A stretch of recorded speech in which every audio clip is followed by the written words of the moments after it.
now. Uh-oh. Yeah, I think I got the microphones going. But I don't understand software that changes like every time you do something. It's like it shouldn't be different every time. It should just remain the same. The Facebook says that we're doing goodies unboxing. Oh, are we? Oh, well, all right. Yeah. I mean, if that's what they say that we're doing, then I guess that's what we're doing. Right. I'm Sean Crosby. I'm Colleen Kaylee Crosby. And Jeff Solo-Donahoe has not called in yet. He's MIA. I know, so I don't We know. cannot find him. He's somewhere. He's blank right now. He has a really bad Scottish accent. Whatever. Like, I doubt anyone could.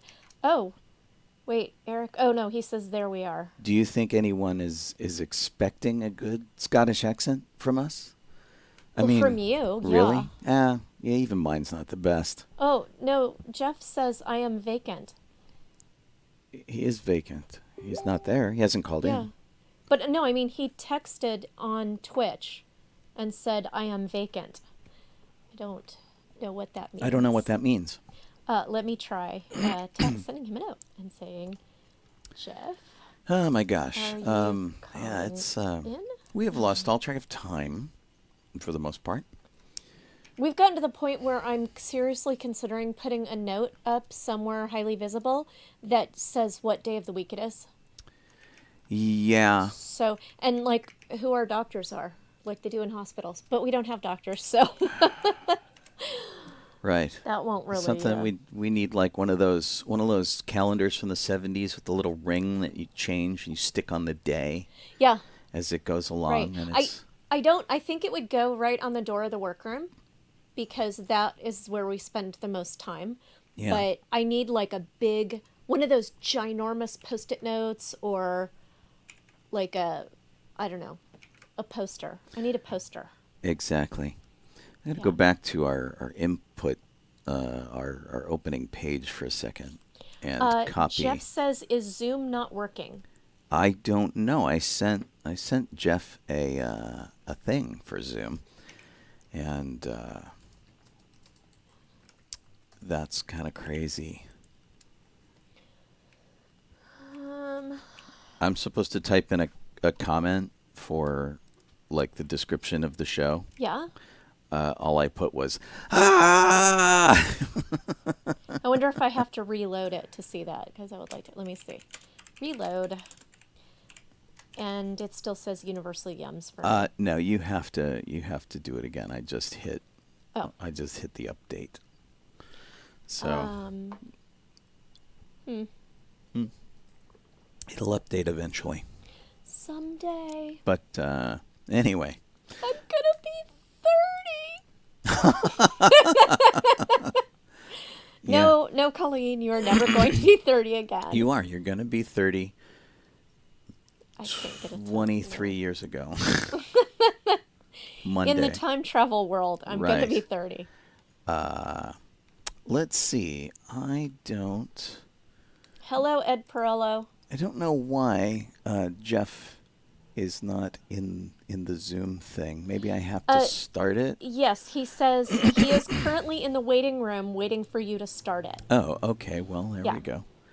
I have started it. And I'm joining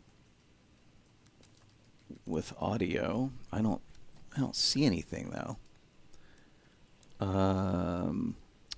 I can share a screen, start video maybe.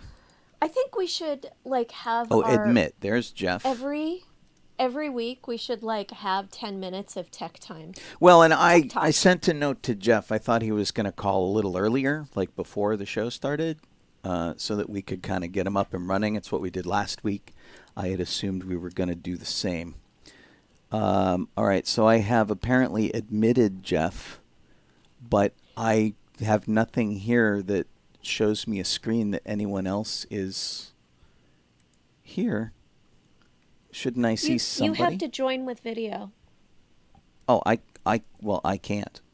Maybe I can use Jeff's other camera. No, because that's being used too. Oh. So I don't know. Last time I didn't join with any video, and I just had Jeff, and he couldn't see me, but he could hear me.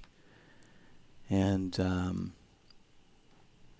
I am trying to free up one of the many cameras we have in here, except,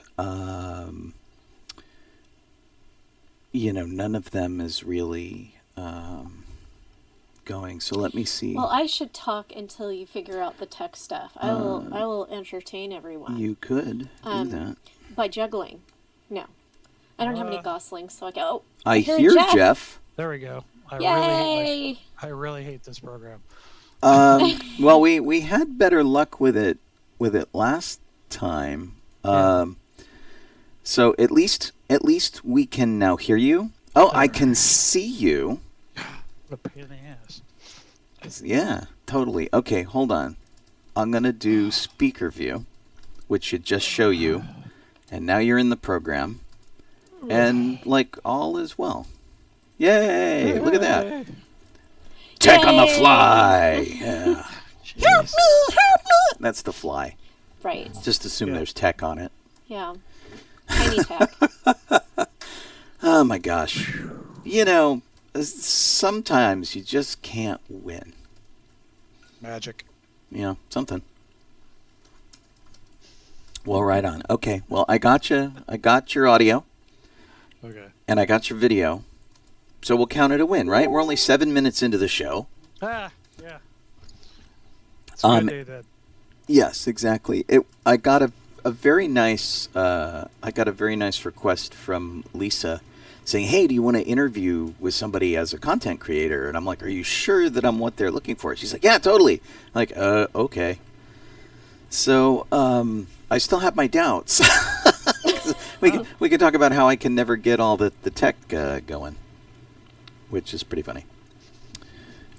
Anyway, it is what it is. Are we ready now? We can move right along. I feel ready. Yeah. Do we want to talk about the excitement of the week? Sure. Woo-hoo. You start. Oh man. Well, I actually went to a convention last weekend. Believe it or not. That's right. Yeah. It was called Costume On, and it was an online costuming convention, and I spent most of the day Saturday being the moderator for basically the con suite without food. Yeah. And there was a secret breakout room sort of a thing where there was a parasol lecture going on, which encouraged me. The person who was giving the lecture, I had actually taken a workshop from her like 5 years ago. And her and another person, and the other person popped in to say hi into the room, and I'm like, oh yeah, I took this parasol workshop from you guys, and I went and dug up the parasol that was not finished. I hadn't picked it up since that class 5 years ago, and so I was able to work on it. That's funny. It's beautiful though, even though I didn't. It looks great. It needs to be finished. It's like a couple. You guys talk about your weekend, and I'll go get the parasol. Oh my gosh. Show and tell. Oh dear. Let's see. We the Rebel Legion had Rebelthon, which was their May the 3rd telethon. They raised $11,000. Yeah, pretty good. Which was pretty great, and I'm fairly impressed with that. And they had a lot of interesting programming. And like our show, I have to say, so we have periodic tech issues because I think as far as these things go, we're fairly complicated. But when we listen to something like Ask Me Another or, things with the Rebelthon, we're not the only ones with tech problems. And it makes me feel better about what we do. I gotta say, I loved Ask Me Another having all the tech problems this weekend. Yeah, because they are a made me feel so good. A professional NPR show that gets lots of money to do what they do. You know who else had that problem was, who's the guy who's a talk show host that knows a lot about Lord of the Rings? Not Steve. But you know who I'm talking about. I know who you're talking about. Jeff, do you know who I'm talking about? No, not at all. Stephen Colbert. Stephen Colbert, yes. Okay, yeah. Okay, so Stephen Colbert was doing an interview of Daniel Radcliffe, and no one could hear Daniel Radcliffe.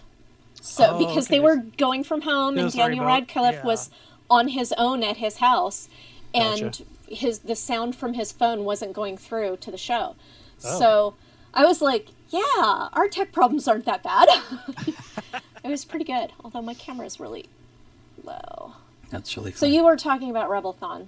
Yeah, so Rebelthon had some neat stuff, and the problem we had with Rebelthon was that they broke it after 4 hours. It went until midnight, so it was like a 12-hour show, and they broke it after 4 hours. And this is we were watching on YouTube or Facebook.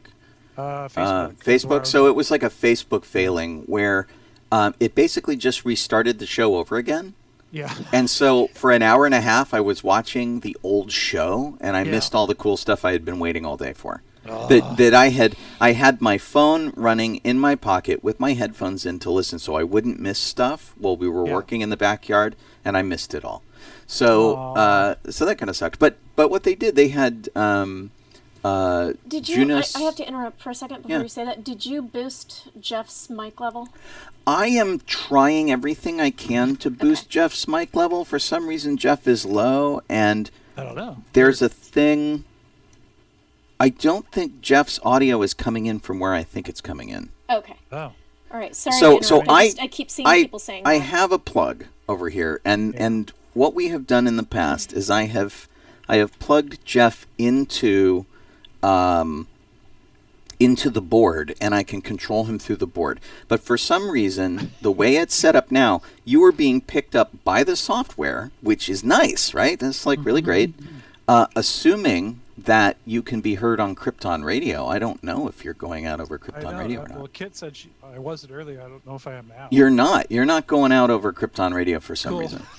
So. Yay! So they're all asking me questions. Oh my gosh. So I don't know why you were being picked up by the software and not.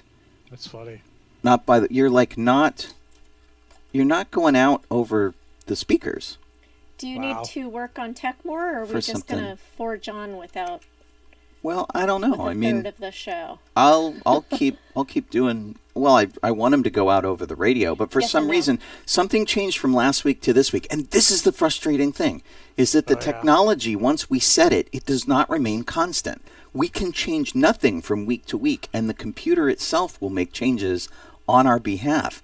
And I don't know. I can only assume that it's in Zoom here, and so. So should I resume talking until you figure it out, or do you want to talk about Rebelthon? You keep talking. Okay, so we're gonna put Rebelthon on hold and go back to Costume On. This is the parasol. Oh, I gotcha. I think I gotcha. Did you get me? Yes. Hold on. Woo! Say something. Hey there. Gotcha. Okay. Can you hear me? All right. We're good.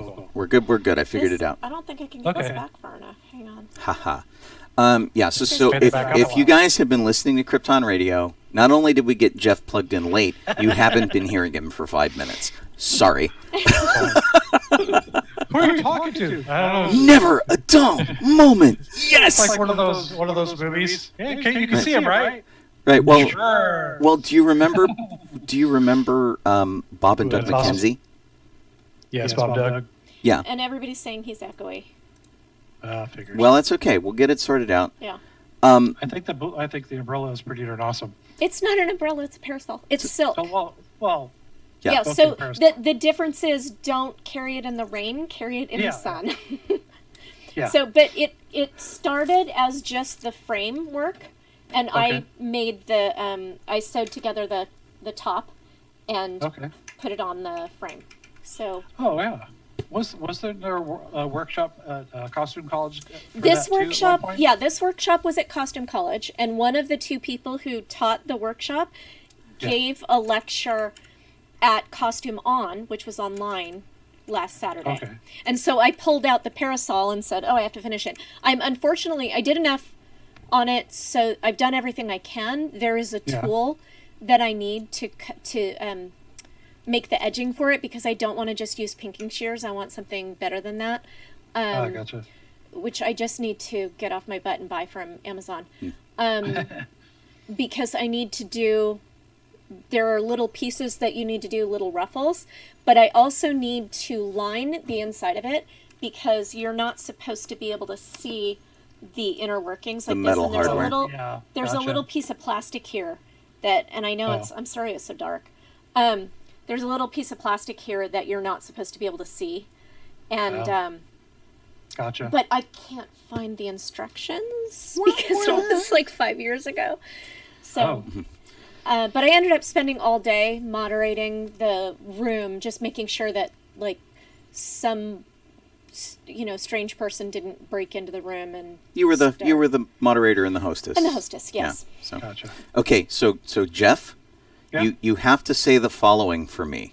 You have to Okay. say, now batting, Manny Mota.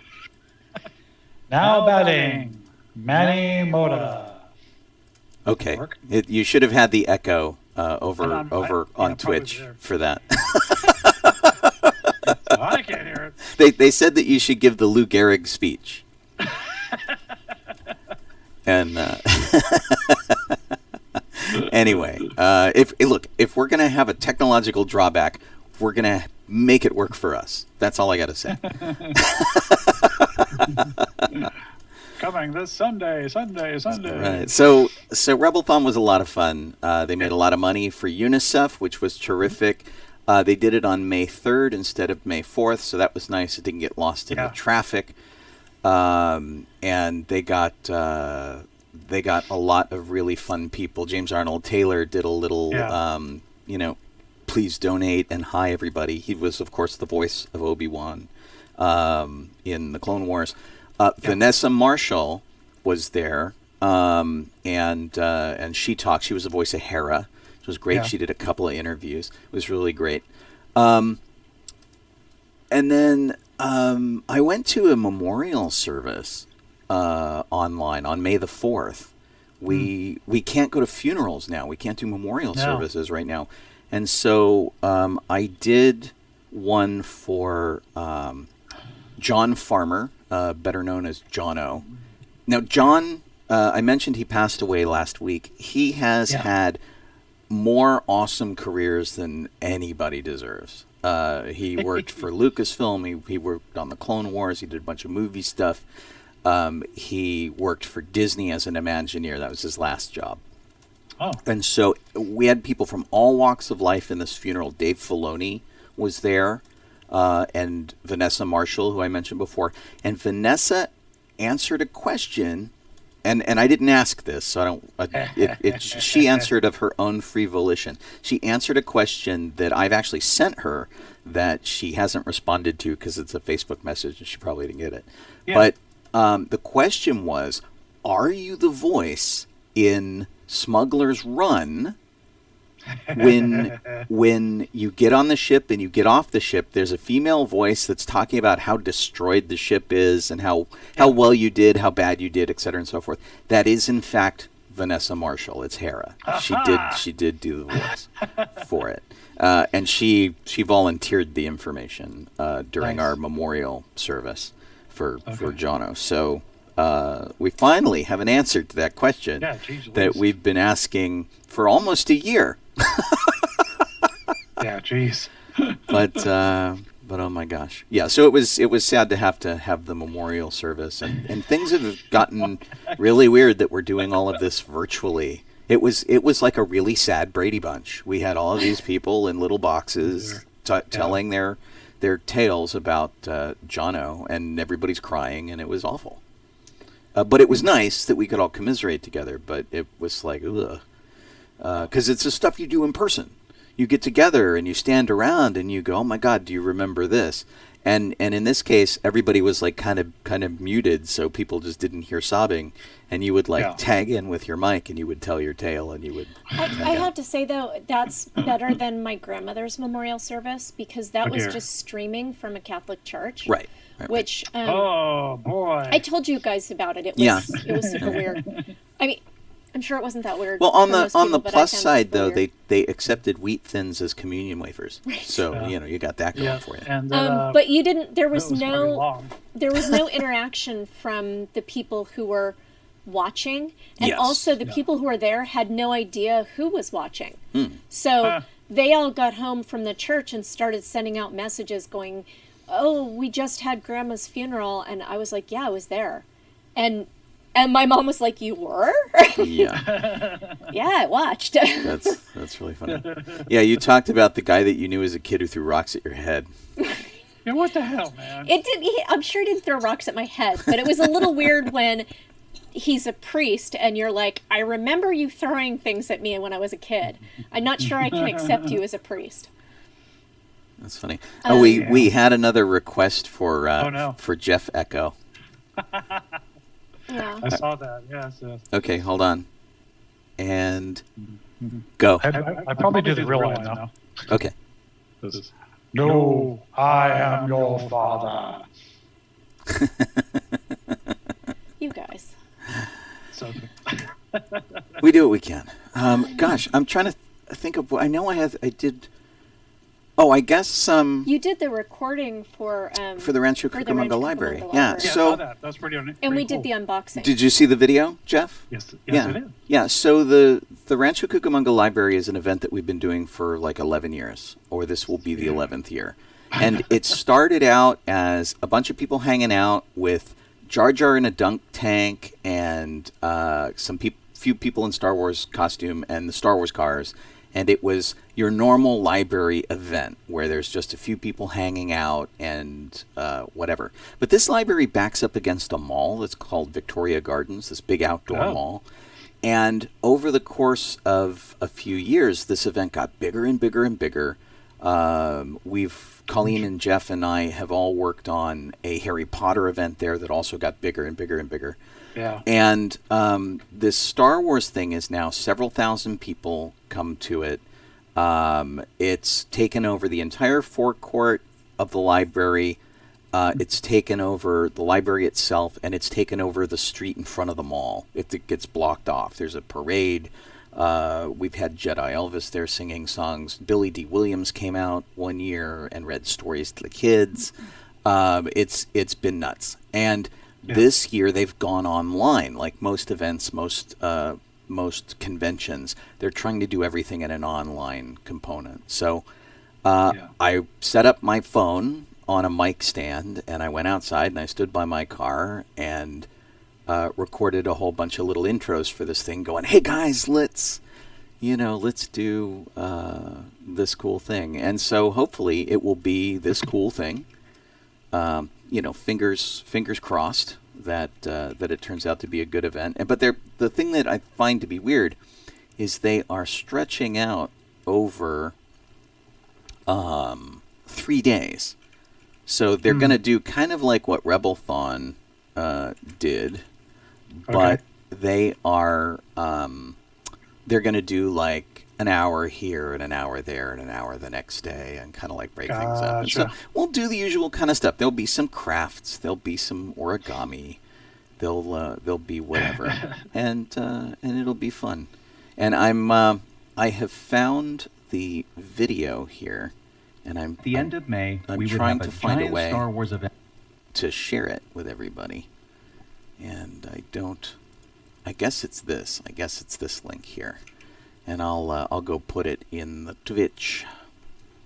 And boing, there, now it's in the Twitch. And it was fun, and it's just me being dorky, but trying to tell people, hey, you want to come to this. And the thing that was really funny is, so I'm in costume, I'm in front of my Star Wars car, and the neighbor behind me, like to the south of us, she's singing, she's whistling, she's doing a bunch of... There are dogs barking in the neighborhood. Every car that goes by, you hear the car go by. It was crazy. And so I had to re-record the whole thing and like lip sync myself, and it was way more work than I wanted to do.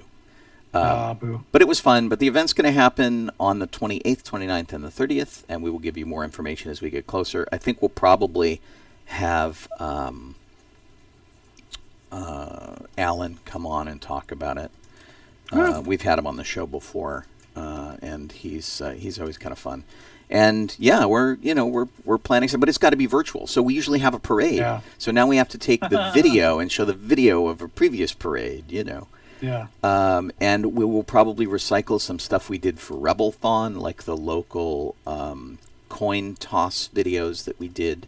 We'll probably recycle those, and we're gonna do we're gonna bake Wookiee cookies, or we're gonna do something like that, and make origami stuff with Chris Alexander, and I think Craig Miller is going to be involved and talk about his experience promoting Star Wars in the 1970s and 80s, and it'll be great. It'll be good, but it's going to be a lot of work, and then everything going online is. I always find that to be really weird. So. You want to know what's going online next weekend? The Avalon Ball. Yeah. And they're selling tickets for it too, to pay for the band. So I'm guessing that the band is going to be playing, like they would have to be together. They have to be play. together, yeah. Over Zoom and stuff, you can't play separately because the timing is all off. Right. Right. So I don't it's only $10, so it's way cheaper than a normal ticket to the Avalon Ball, so I'm And if thinking about if you doing guys aren't locals, you might not know what the Avalon Ball is. If you take a ferry from Los Angeles to Catalina Island, 26 miles across the bay, as they say. Sea, whatever it is. The body of water. Yes. There is what they call the casino, and the casino is not a gambling casino. It is a dance casino. It's a ballroom. And you spiral up this thing with big spiral staircases, and there's the top of this big cylindrical building is at one time, and it may still be, but it was the largest unsupported ceilinged dance floor on the West Coast. And so there are no beams in the middle holding the roof up. The entire thing is clear, edge to edge. It's a gigantic room, and everybody goes dressed to the 9.5s. And there's a live band, and it's like being there in the heyday in the 1930s. It's amazing. And yeah, I don't. I guess everyone's just going to have to dance at home. Yeah, totally. This year, but usually it's like $80 or $90, and so $10 is a steal. So and $10 is and it's fun. Although you don't get to go down the next day in your disheveled evening clothes and eat brunch on the beach. Well, I don't go in my disheveled evening clothes. I go in my casual summer. Yes, well, 1930s outfit. You have those things. It's a very Gatsby kind of thing, though. You just roll up the legs of your tuxedo and go walking in the sand. Oh. Yes. So, but yeah, it's a neat thing, and I'm glad they're still kind of doing something with it. But are you guys having this problem where you're getting online event impact, fatigue? like overload? Yeah, because everything's gone online. Everybody's doing their meetings by Zoom, and it's a lot. It's like a lot. It is a lot. It is. So last night I had my sewing circle, and ever since the stay-at-home orders, I've been doing 2 events a week, and Sean has been helping me with them. So I try. So 2 events a week plus this show. That's 3 events a week, plus whatever else we're doing, because there's always at least 1 or 2 additional things, and it's a lot. It's last night I had a problem where I couldn't log into Zoom with my regular weekly sewing circle, and I thought the link had expired or something like that. So I went ahead and put up a new link, and then all of the people who went and looked at how to get to the event through our group's calendar were able to log in. And all the people who were looking at our event where I had changed the details, so half of the people logged in to one Zoom call and half logged into another Zoom call. And it ended up being that all the people that logged into the one that I was on, nobody wanted to talk. They all wanted to work with their machines or whatever, so they were all muted. And so I had to basically talk for 2 hours because it, you know, otherwise it it's was weird. just dead silence. It's just dead silence. Yeah. Awesome. So, and the people who were on the other call are all the people who like to talk. So, Oh, no. so, and I just thought they weren't there. Like, it was just, ugh. Well, So and now I have to go through all the different places where we announce that group and make sure that They all everybody have has the the same same ID. information. Yeah. well, and I think part of the problem we have with Jeff here tonight was Zoom updated right before the show. Yeah. Is it's like, hey, we have an update, la la Awesome. la, and that was like, yay, something. Yeah. Yeah, exactly. But so we've been isolating now for like 45, 47 days, something like that. It's been going on a while, like a month and a In half. California, 4 it years, was- whatever. I don't know. March 12th. Right. So March 13th, I was at Disneyland, and then after that, it was the last day of Disneyland was March 13th. It was Friday. I thought it was the week before because No, that doesn't make because I sense looked to at me. my photographs. And Weird. the last pictures I have at Disneyland are Friday. That's when I met Jeff and Kit Huh. at Disneyland. We had lunch over at the Earl of Sandwich, and then Disneyland closed that night. I must have the dates wrong. But it was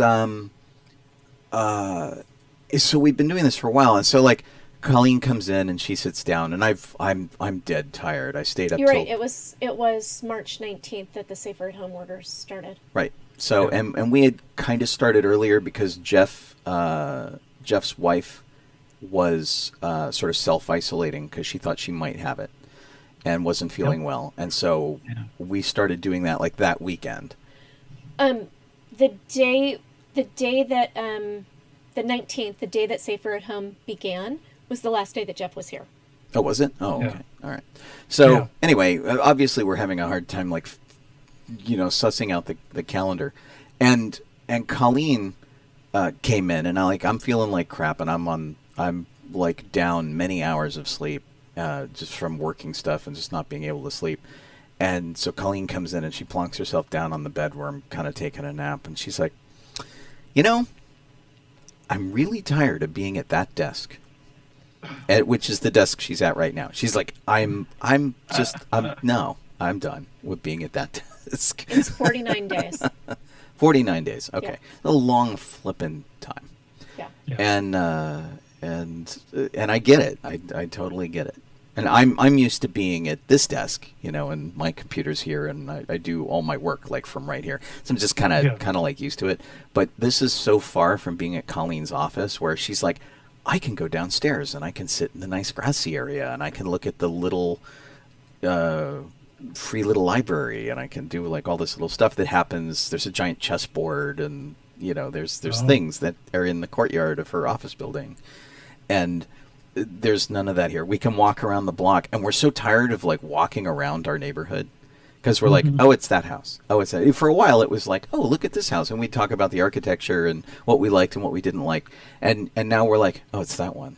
We're like, don't say the same thing about that house again. We've said it this many times. I figure the people in our neighborhood totally Yeah. hate us because we're making snide The thing comments that's about hard, their and I know that houses. it's hard for everybody, and I just want to preface this with, I totally know that we are completely privileged.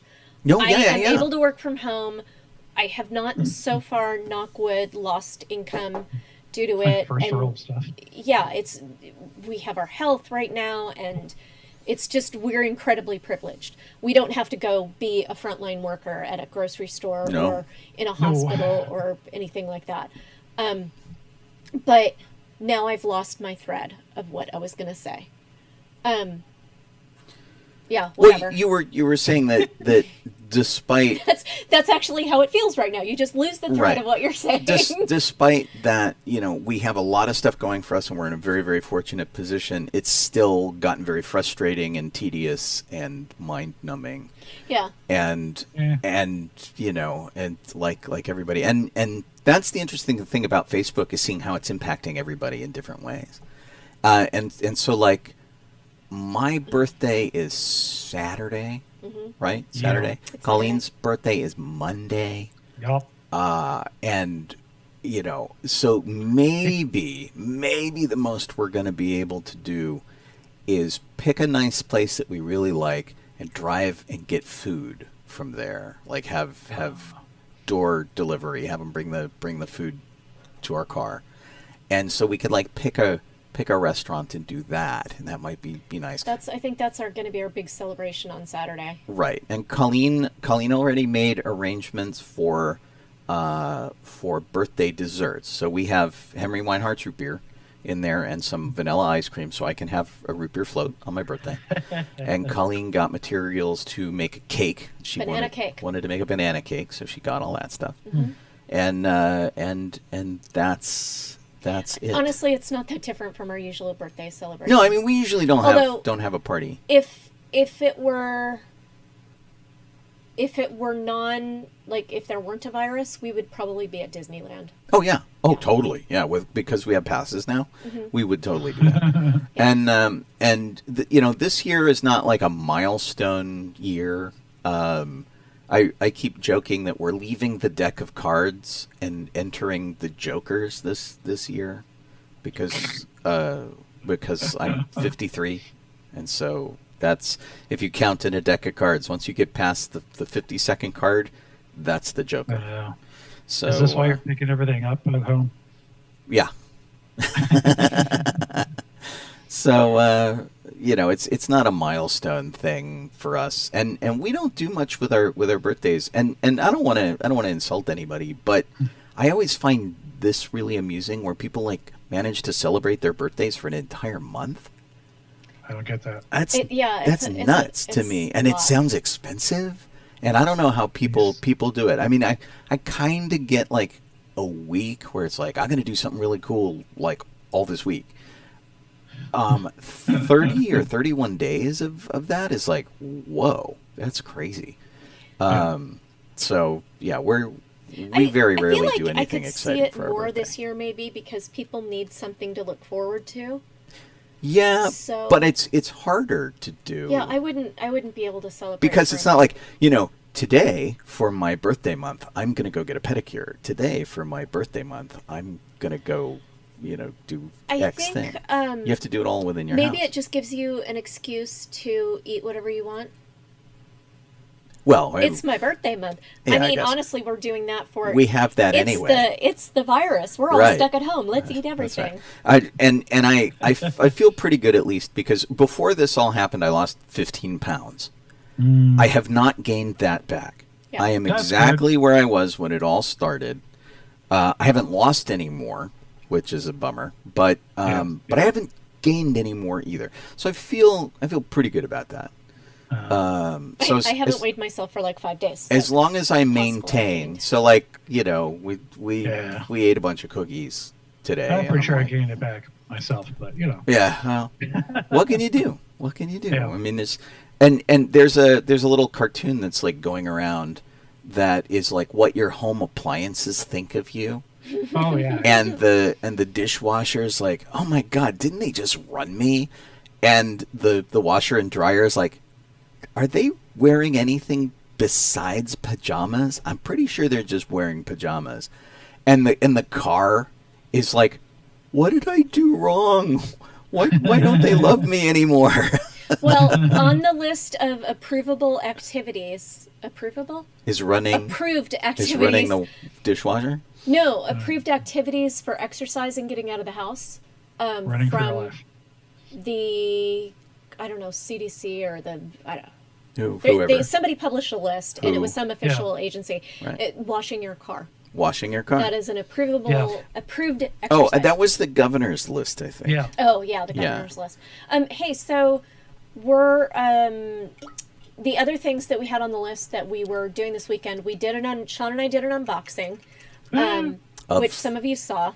Snack foods from Scandinavia. Yeah, the Universal Yums box. Scandinavia. Except we can't beam them through the camera to Jeff. Yeah. We haven't eaten dinner yet, so we might at some point try something in that box. Of the snacks, but not the black licorice. Okay. I don't know, maybe the black licorice. We didn't bring the black licorice in here. I like it. It's good. Yeah. I meant the one that's in. Oh, you meant the one that's in that That's box. why my mom knew to send that to you. Was because of the unboxing. And then the CGW movie at home was The Dressmaker, and what was really fun about that was that we had a surprise guest of Marion Boyce, who was the costume designer from on the Dressmaker. Yeah.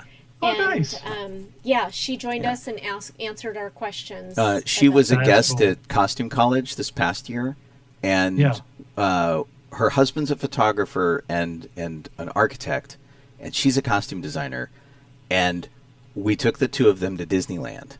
Oh, okay, yeah. And he's taking pictures and looking at the architecture, and she's stopping all the cast members to look at how their costumes are put together. It's absolutely hysterical. And I wanted to say that listener Eric says that he and his wife Liz have once a week they've taken a drive to a remote location, like an hour-long drive or something like that. Yeah. Not getting out of the car just to get out of the house. Which, actually, Sean and I did that last night. We did. And boy, did we make a mistake. It was a really bad idea. So, you know how you keep hearing that people are saying that we are not ready to sort of restart everything? You're like, well, you know, people can probably handle it. We're all adults, blah, blah, blah. No way. So we saw on Facebook, Colleen saw on Facebook, that the waves down here at the beach along the coastline that's about 1.5 miles from our house, if you go west straight from our house, you go to the beach, which is like Dockweiler State Beach and stuff. The waves there are experiencing a high level of bioluminescence. And so out about like 25, 30 feet, when the waves start to curl and crash, they glow. They get a twinkling glow through them, which is kind of neat. And you can only see it if it's dark enough and if there aren't enough ambient lights and things. And the ideal place to watch this is from down on the sand, where we can't get, of course. The beaches are closed. Yeah, so Colleen's like, let's just drive by. And we're like, yeah, okay, that'd be great. And so we throw on our shoes and we get in the car and we head out. And it's like 10:45 on a weeknight. Right. Yeah. And we start to get close to the beach, which is like the intersection where you make the left turn that will take you right along the road by the beach. It's called Vista Del Mar. And we're like, what are these cars doing here? Kind of busy. Yeah, it's really, is everybody doing this? Apparently, everybody was doing it. And then we got to the road, and people were stopped in no stopping areas, and they put on their hazards as if that makes it all better. Yeah, my car's broken. The entire lane along the curb was nothing but cars and people sitting on their roofs, standing in the street, walking around the cars, crossing the street. And there's no crosswalk there. There's no crosswalk there. There was no distancing. Yeah, there was no distancing between people. And I was like, wow. Put the recirculator on in the car. There's too many people right. here. And that's how crowded it was. And so we drove by. We kind of got a glimpse of it out the windows, and then we drove right back home because we're like, this is not going to happen. This was a really bad idea. Yeah, and so 2020. Yeah, and so all of those people who were all hanging out in big clustery groups along the curb, not going to the beach because that's not allowed, but standing on the curb overlooking the 20, 30-foot cliff down to the parking lot and looking out across the ocean.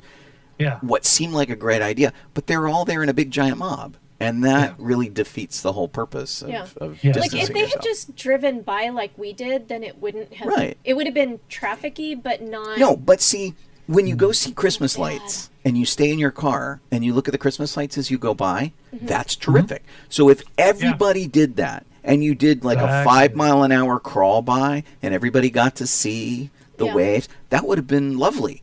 That would be like, being on a Disney ride. You just sit in the dune buggy and cruise by. I had to be particularly careful because people were jaywalking all over the place, and I was really nervous that I was going to hit somebody. Right? Yeah, because it's dark. You had like the phone version of Death Race going on. Just a little tiny version happening. Death Race 2020. Yeah. Oh my gosh. And so we stopped at a stoplight, and Colleen got to see just enough to go, okay, I saw it. Yeah. And then we're like, let's go home. It was nuts. It was nuts. We didn't even stop at the donut store either. Nope, we did not. But yeah, that was crazy. That was crazy. But it was a really good reminder of why you should maintain your distance from people, and it's. Well, it also, like, all the talk about Huntington Beach and how it keeps being overcrowded. Yeah. And people are like, no, it's not overcrowded. They're just taking photos from the right angle and makes it look crowded. And no.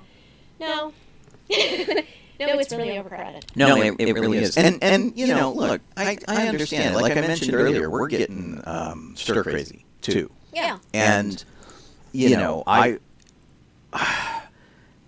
for a lot of my life, I've spent a lot of time just, you know, alone in my room, not doing a lot, whatever. And I kind of enjoy that sort of environment. And even I'm getting nuts. And it's like, Colleen, who is perfectly okay to, like, you know, sit with a nice book in a chair and be comfortable, she's like, yeah, I need to get out. So I get it. It's good. You've been able to go to work, Jeff. Every day. So at least that kind of like breaks up the monotony, I hope. It's basically exactly the same for me as it was before, except when I come home, everyone's here. Right. That's about it. It's, my work is deserted.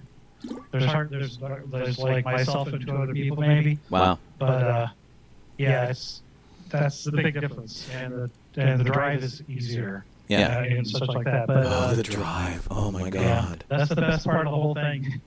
You know what? I don't have to sit in traffic on the way home. It's nice. Out here, there's no traffic, and for that, it's amazing. But I was talking about the video that I shot for the Rancho Cucamonga Library. Hang on, we're getting an echo. Echoes. Are we? Yeah. Yeah, Apparently all of us are echoing. Oh, all of us are. Yeah. Okay. Well, let me take a look here and see if I see anything that's happening.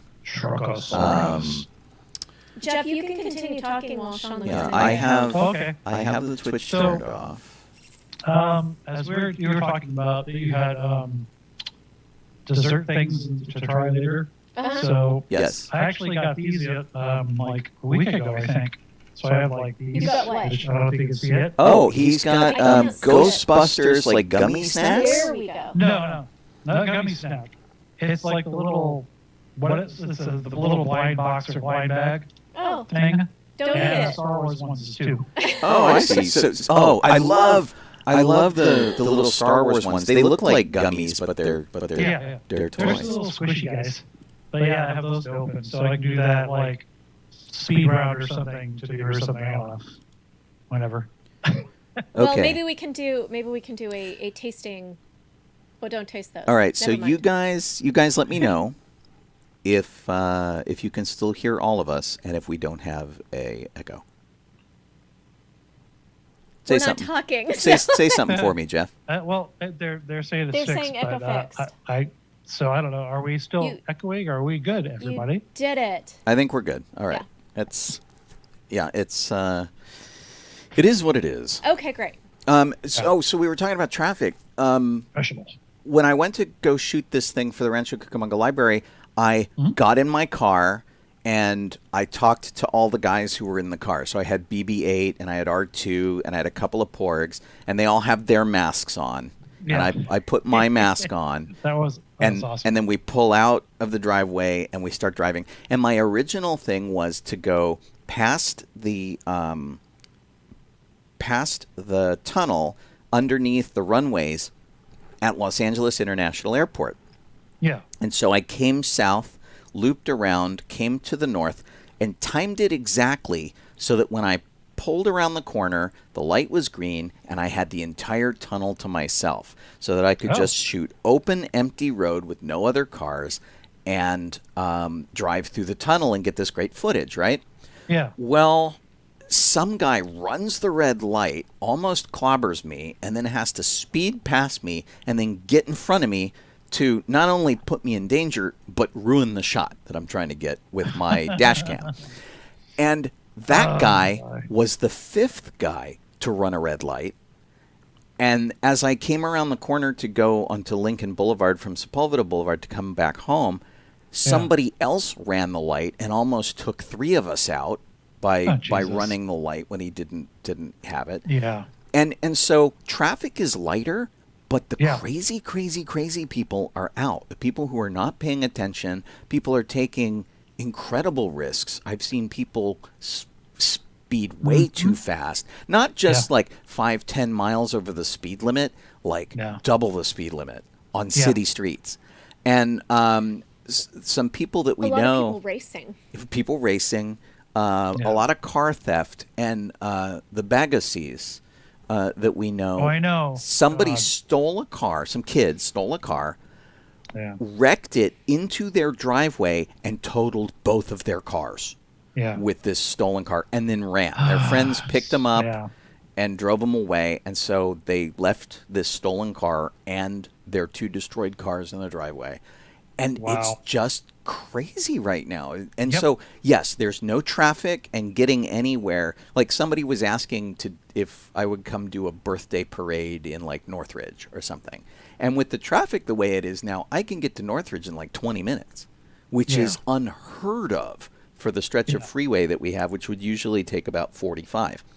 Yeah. And I'm totally willing to do that. Drive up in the Star Wars car, wave out the car at somebody sitting on their lawn and, say happy birthday or do whatever. But I'm worried about all the people around us. They're nuts, man. Crazy people. Yeah. I have noticed that. Yeah. Yeah. It's very, very death race. It's getting to work, getting home is not really an issue, but like in the morning, where everyone's, I guess, is trying to get off to wherever the hell they're going, not necessarily work. Maybe they're going off to go surfing. I don't know what they're going to do. But well, they'll get $1,000 ticket if they go surfing. It's nuts. Right now it's harder to get on the freeway and get to where I'm going in the morning. Right. As opposed to when it was before, it was a little rough, a little difficult because all the cars and whatever, but now it's just jerks. Yeah. That don't want you to get in front of them or behind them or anything. Yeah, it's crazy. It's obnoxious. I may have talked about this on the show last week, but I posited to Colleen that we have fewer people on the road, but the same level of crazy people, just without the normal people to buffer them and to get in their way. Yeah. And I really very much do feel like that's the case. So yeah. It's Jeff, you want to do some Star Wars history? Oh, sure. Okay. For 6 minutes? Okay. So we have on May 1st, 1991, Timothy Zahn, his book, Heir to the Empire, is released. So, which is like one of 3 books. Yeah.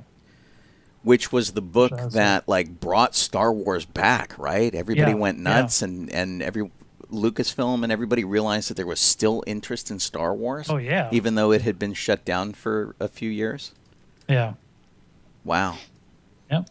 And then now it's in the Legends, but yeah, but you know what? I'm kind of okay with that. There's still good stories, and some of it was kind of cheesy. But Tim Zahn, he's a cool guy. He's one of us. He's a total geek, and he will show up at a Star Wars convention wearing a Battlestar Galactica jacket. By the way. But so will I. So will Colleen. And we patched him into Hazard Squadron.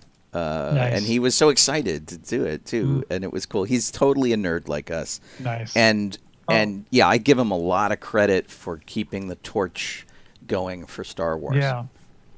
Saw him at a book signing, or not book signing, more like a book introduction. I think he might have been signing, but they had a bunch of us there. Did he do a reading? It was a bookshop in L.A. I don't remember him doing a reading, but it was like that, a bookshop. And I was there just as Han. I think Scott was there and Chewie. Oh, cool. Yeah, so it was a ways back. Yeah, he's pretty cool. Super nice guy. And Colleen and I went up to Oregon to do an event, and we ended up sort of accidentally in his hometown, which is called Bandon, Oregon.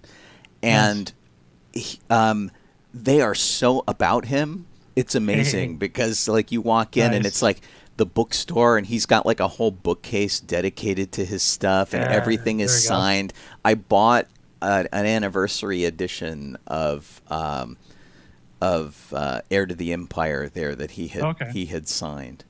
Sweet. But yeah, Star Wars had been done for like I don't know what, maybe 5-6 years by that point.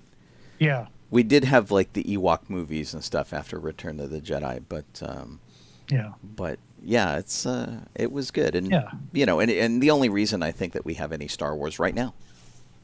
Yeah. And then like Dark Horse Comics and stuff like that, doing a lot of bringing back Star Wars. Like they brought back the comic book. Yeah. Or sorry, the comic strip series. Right. And colored it and stuff, and then did their own stories as well. So I think that helped. Cool.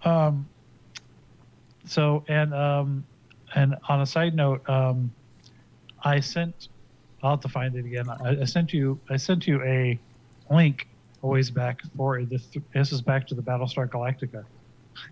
A link to printable for the little buckles for the jacket that are printable. Oh yeah, it was an Etsy shop link where they had like the 3D model of the buckles. Yeah. That's cool. So yeah, you can print them now. Well, and there is a company that will print in metal, and so you could have them done in metal. Nice. They were stamped metal, and then they were plated. They were gold plated, like brass plated. Yeah. And you would have to do that. I wonder how you would make that happen. But yeah, I don't know. super cool buckles that were just off the shelf. They just found them. Yeah. But It might be easier just to get that, just to try to find that. This is getting off the subject majorly, but we talk we sci-fi. never get off the subject. in general, we are yeah. always right on what we're supposed to be talking about. So I know that they have gold and they have silver paint they're using. It's a spray paint. Yeah. And I don't know how much it is, but they've been using this particular brand for like C-3PO and stuff? Phasma and 3PO Yeah. and stuff. So I wonder if they have the right color. It's if they make crazy expensive. I think what would be better to do, there's a process that you can do with plastic that's called vacuum metallizing. And so if you look at a C-3PO action figure, that shiny kind of gold, that's vacuum metallizing. And then there's also, you can have something actually like chrome plated, or if you have it in metal, you can get a home electroplating kit that will plate something in shiny gold. Wow. And so I think that would be the best way to go, just so you could actually do like metal on metal. But the thing about the print is you'd have to make sure the print was super smooth before you did it. But I would do that, and that would be cool. That also depends on whether or not you can go and actually find the buckles, which may still be in manufacture, if you can only find them. And finding them is the tough part. I believe it was a French company or something that made them originally. Yeah. And they stopped, and I think it was a Chinese company started making them. They stopped, so. Well, And I if you can think find them, it's cool, but it's probably easiest just to print one out. I think with, like, Anovos metal or something. is going to release the jacket as a purchasable item, and they're having the buckles recreated. Sean. Yeah. So I wonder if they will actually go and have those available as a kit. You could just like Maybe. buy, because you That'd can be buy the nice. patches and stuff and the pins. So Yeah, I wonder they should if sell the buckles. they'll just sell the buckles.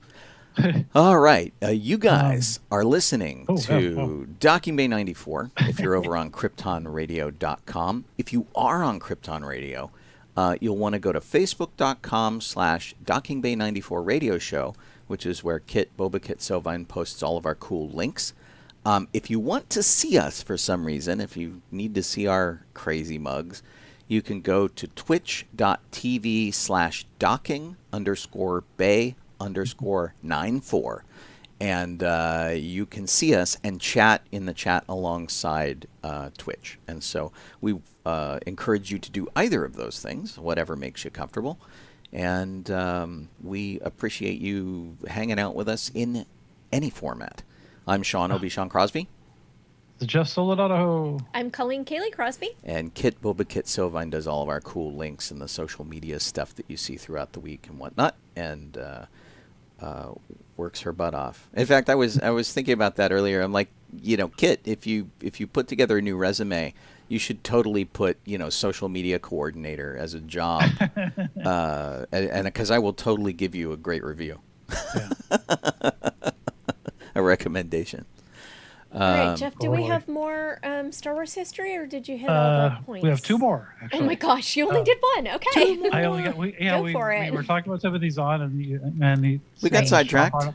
Yeah, go the ahead. jacket. So yeah. Back to Star Wars history.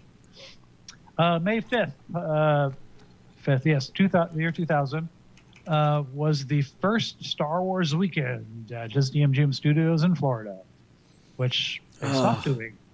Now, you never got to go to one, right, Jeff? No. Neither Closest did I got was doing the celebration and got to go in costume. last during tour to celebration. Endor. Yeah. Yeah. Colleen and I never got to go either. And the year that she said, "Okay, we're going to do this. This will be awesome," was the year they stopped. We were like making plans, and they went, "Yeah, we're canceling it this year." And you know, it was like one of those drop to your knees, arms to the heavens, no kind of moment. I was very, very sad.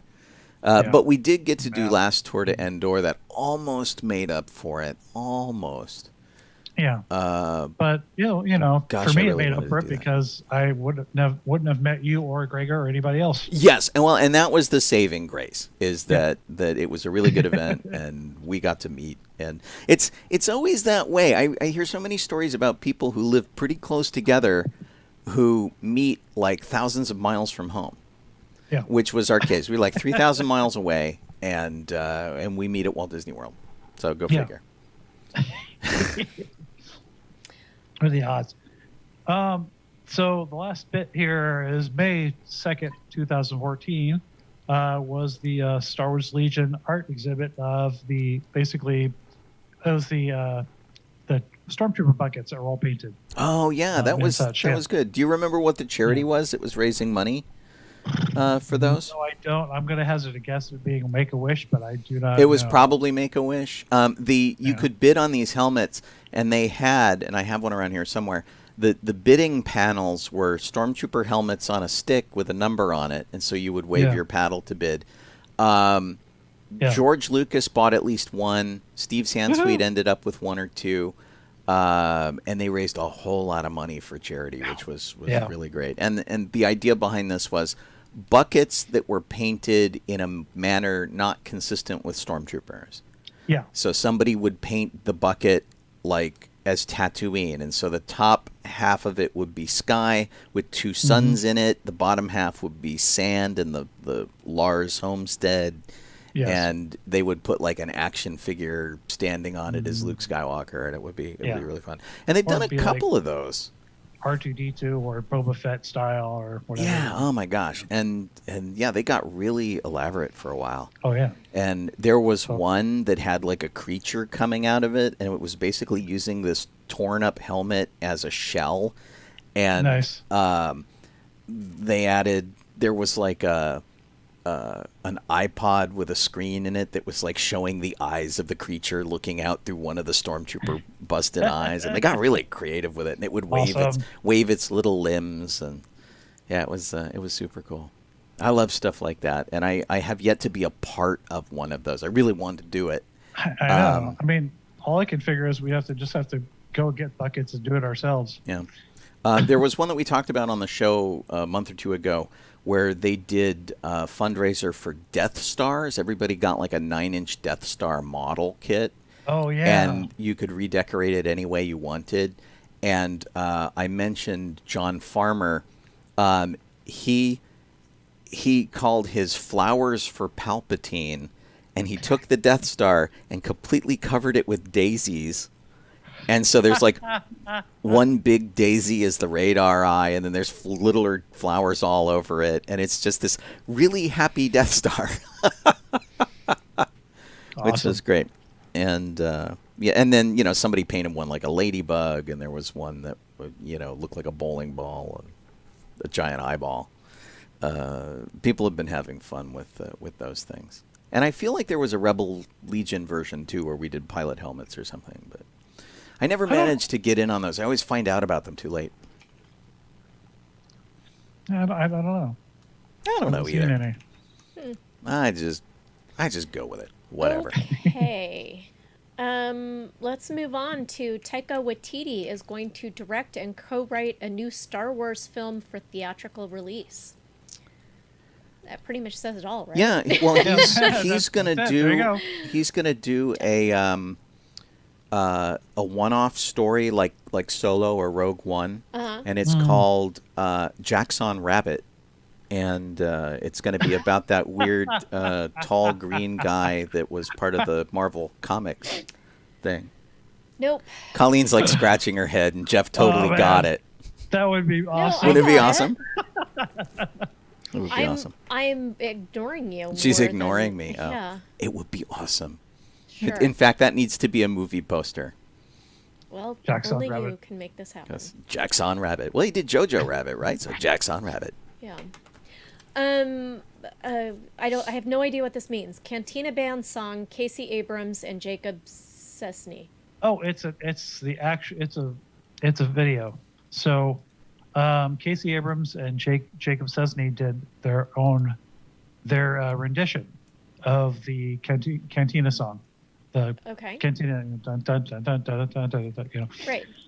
Yeah, Okay. and Cool. so it's a video to watch. I watched it, and it was I like Casey Abrams, so, and he's done a lot of postmodern jukebox and such. So yeah, Cool. it's fun.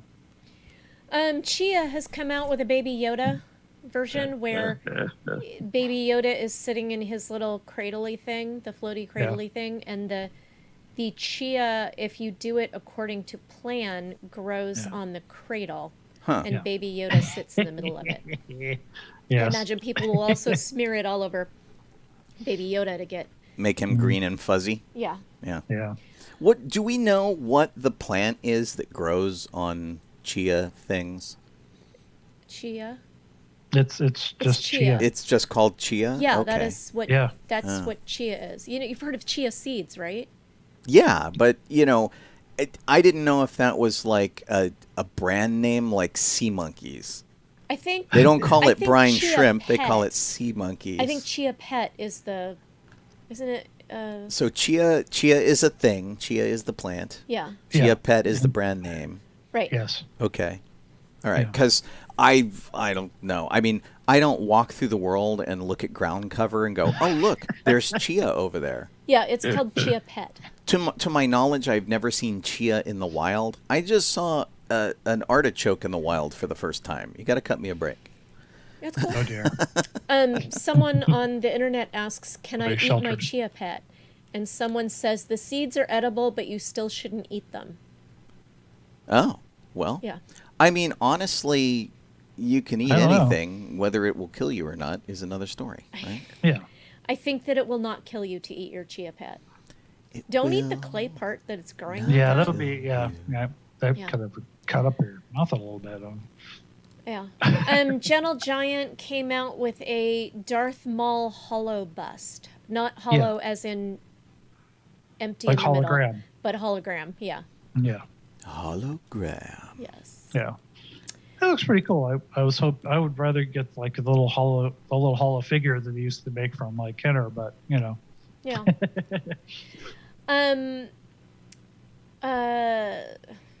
Mark Hamill was talking about the fact that Empire Strikes Back was the most physically grueling of the movies for him. oh yeah.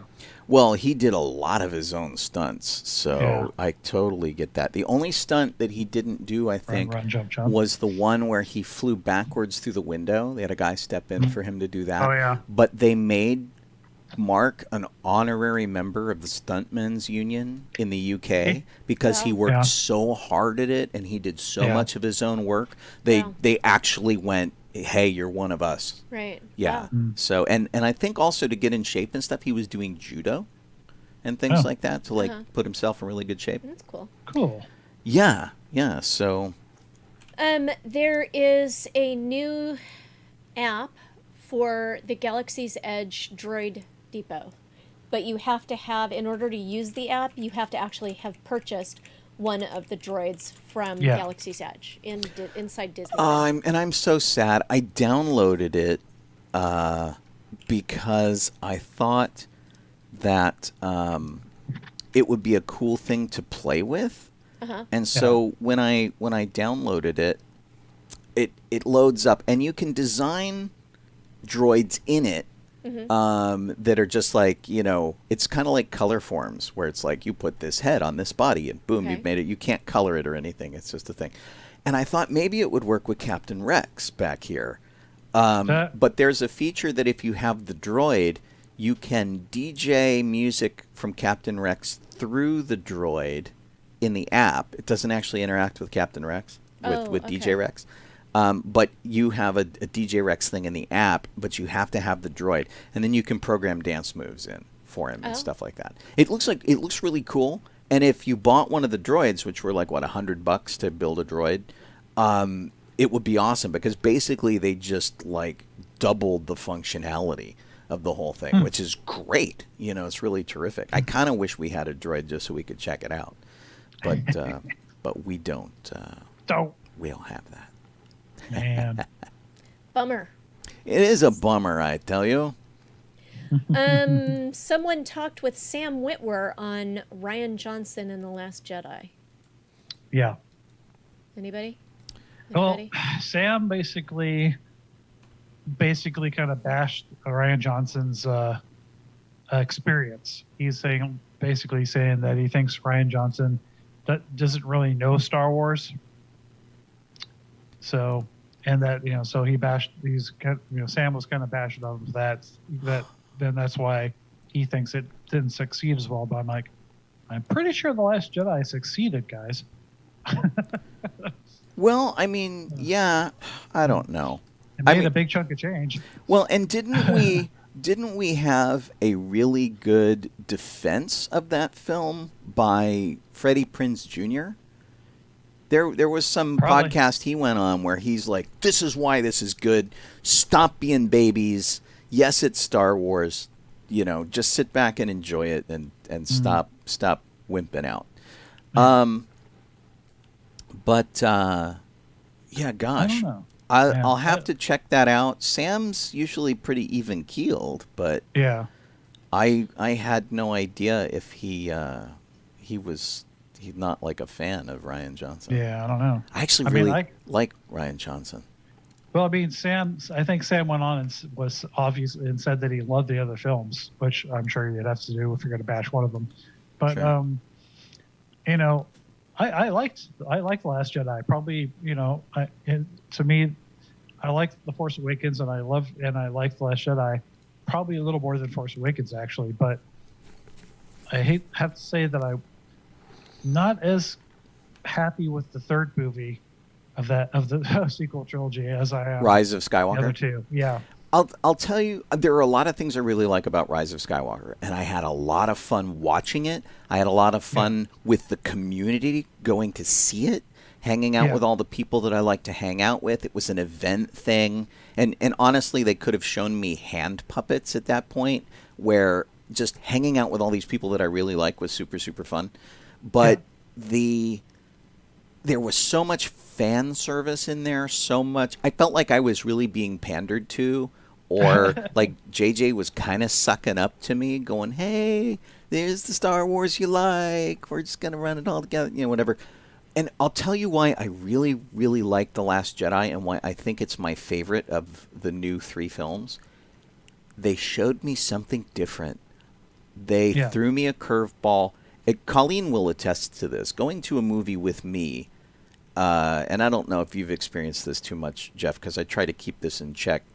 Going to a movie with me is a pain in the ass because I leap 5 or 6 steps ahead. I figure out where the movie is going, and there are very few surprises for me. Where But he tries not to I see what's coming. spoil it for me. I keep my mouth shut. If I clueless. point something out at a movie, it's usually something I notice in the background that I think would be cool for someone to see or whatever. But you know, the Last Jedi, there were a few things in there that even as I figured them out while they were happening, like the fact that Luke was just projecting himself to Crate. It was still cool because we didn't know the Force could do that. Yeah. and that was pretty great. And there was enough of a lead in and a build up, and it was really cool to have this showdown as a diversionary tactic while everybody got away. And Luke got to have a massive hero moment and to redeem himself for all of the self-doubt and his terrible, terrible choice to go be a hermit on the island. Yeah. But when Rise of Skywalker happened, there's a lot of stuff I like in there, but all of the new Force stuff they showed us was like, oh, by the way, they can do this. Oh, by the way, did you know they could do this? No, but I'm showing you they can do this. And so, you know, transmitting lightsabers between people and, you know, having all these little Zoom meetups in the Force and, you know, all the kind of stuff that we had no idea that the Force was capable of doing. It's okay to show us that kind of stuff. Give us a little build-up. Show us a little more of a learning curve, you know, kind of a deal. And but I know also that like the transporter in Star Trek, it is a magical convenience and means to an end. It's like, okay, we don't want to see them traveling, so let's just have them beam down to the planet and save ourselves a bunch of time. I can see where they did that with the Force too, and they're like, just, you know. The Force can do this because we needed to do this. Yeah. So. But I really like the second movie, and I like Rian Johnson. I think his other stuff has been really good. I really want to see what he might do with another property that's not tied to pre-existing characters. Yeah. Give him something to do with characters that are his. Yeah. And I bet it would be pretty great. Well, didn't we see that, or am I confusing Star Wars directors? I think you're confusing Star Wars directors. Oh. Unless Who did Knives Out? Knives Out was Rian Johnson. And he did The Last Jedi. Yeah. But you are... Who were we just talking about? Rian Johnson.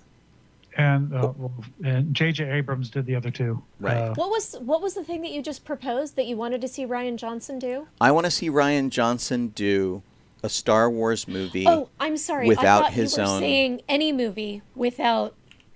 that had his own characters in it. And I'm like, we did, and we really liked it. It was like the best movie of last year. I want him to totally do a Star Wars thing.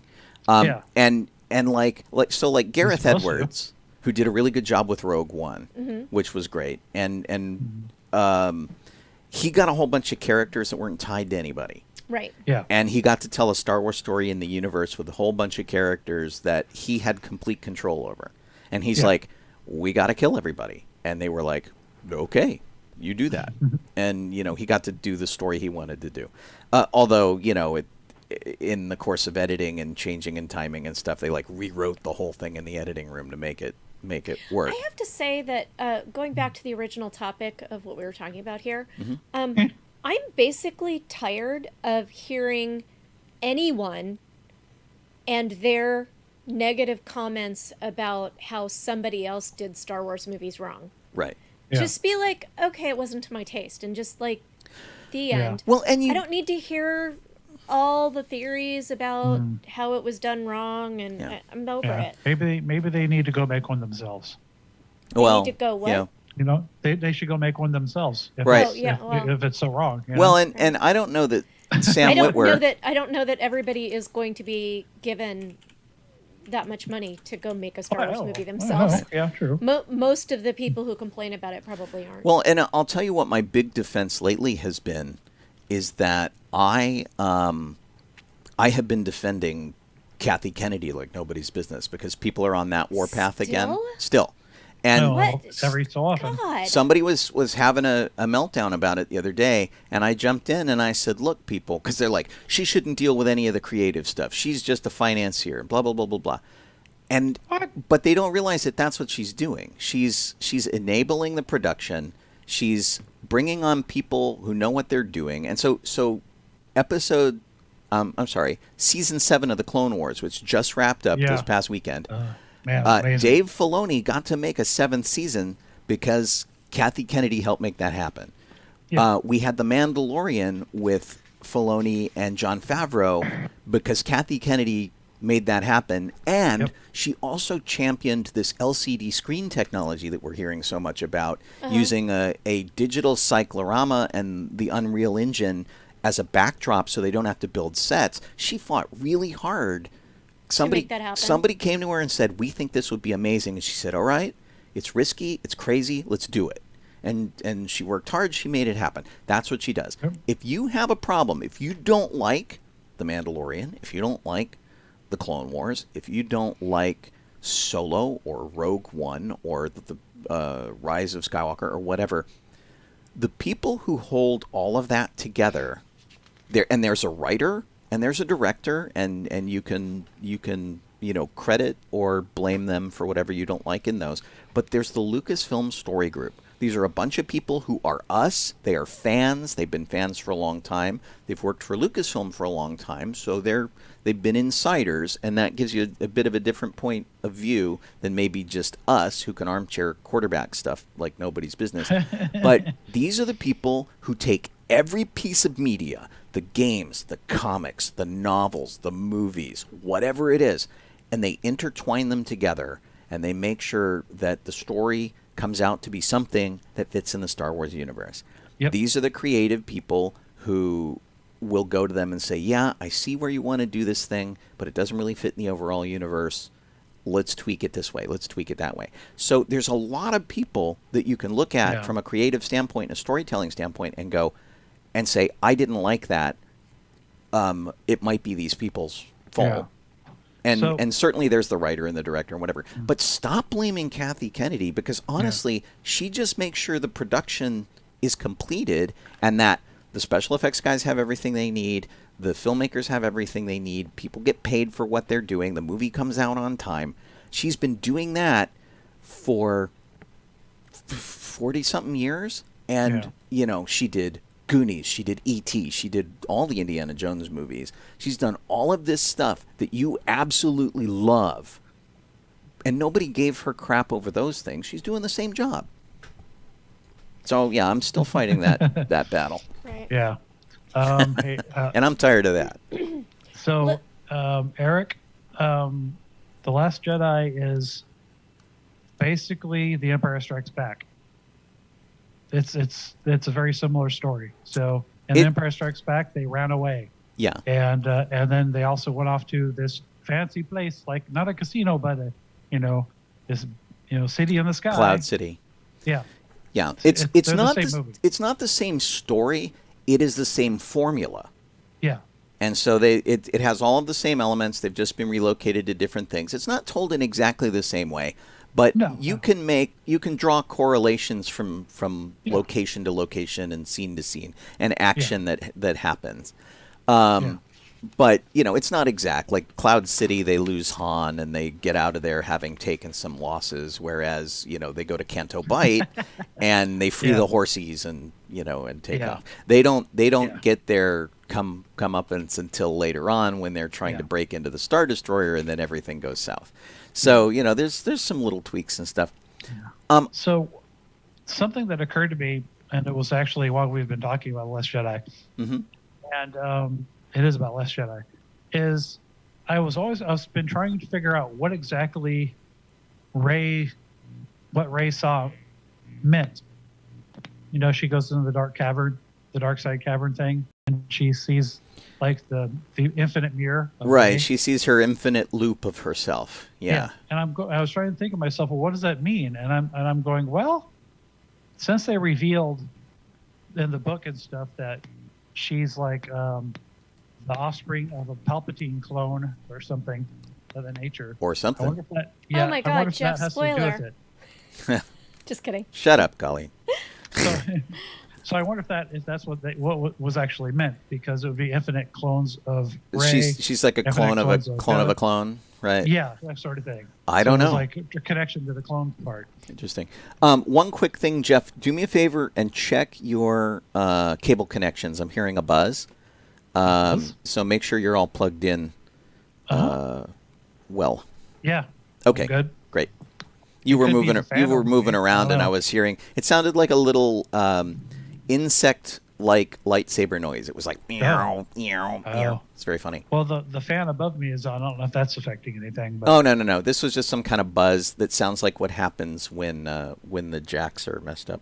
I rewired all of the microphone cables in here because Colleen's kept cutting out, so we ordered some from Amazon, and now we have to do the headphone cables because the headphone cables. I only get one ear. Do you still only have one ear? Yeah. Ugh. Man, Yeah, it's really a bummer. It's like. And you know, the there you go. electronics store I would go to, which is all electronics in the valley, Yeah. they're not open. Not that we probably couldn't find these things cheap on the internet and just Yeah, suck true. it up and buy them, but they're like $1.50 at this other store. Gotcha. I understand. Hey, you guys, Pyrex is selling a decorated 8-piece storage set. 2 Ow. round bowls and 2 rectangular bowls, each with lids. One has Yoda, one has Chewie and the Millennium Falcon, one has BB-8 and R2, and one has Darth Vader and the Death Star. Save my mac and cheese, you will. Yes. They're Yeah. kind of cute. The longer that I sit here, like, listening to Star Wars arguments, the more I'm like, I should buy this, except they're out of stock. Well, and I will say, Can't actually get them. I will say right now, and you can sign up for like an email when they're back in stock. I think they're certainly more affordable, but I think they're cuter than like the La Creuset stuff. Well, no one can afford the Le Creuset stuff. Right. Well, I mean, some people can. And but they're no one in this room. they're very cartoony in a little kid drew these kind of a way, They basically look like they're for little kids. which is kind of fun, and they make me think of, and I'm not entirely sure why. Maybe it's just the style of the art, but they kind of make me think of when we were kids.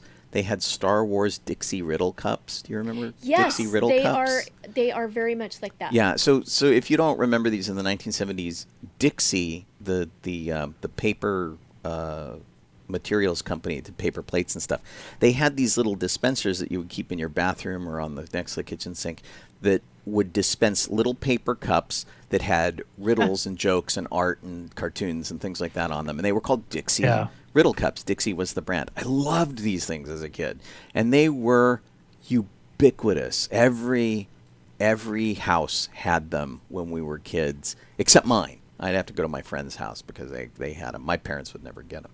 But they're like, just use a glass.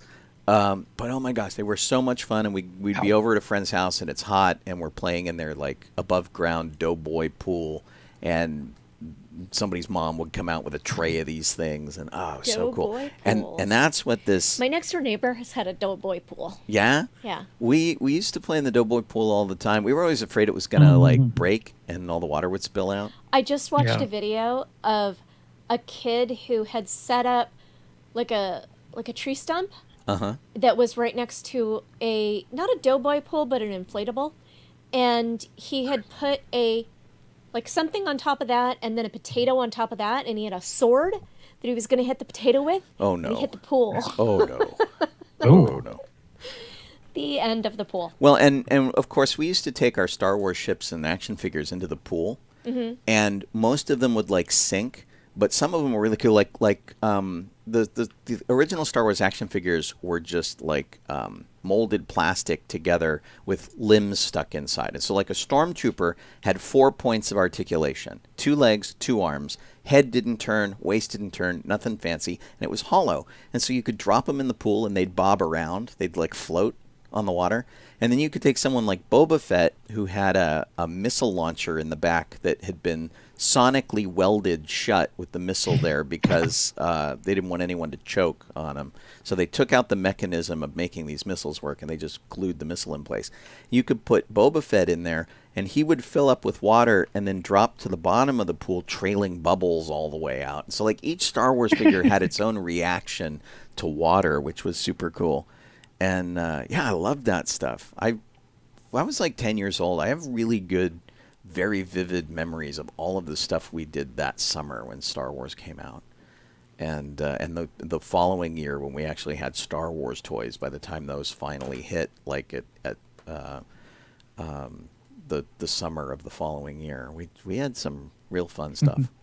Empty box campaign. Yeah, the empty box campaign, which I wasn't allowed to get because my parents thought it was stupid. There's not even any toys in here. I'm like, I'm telling you, they're coming.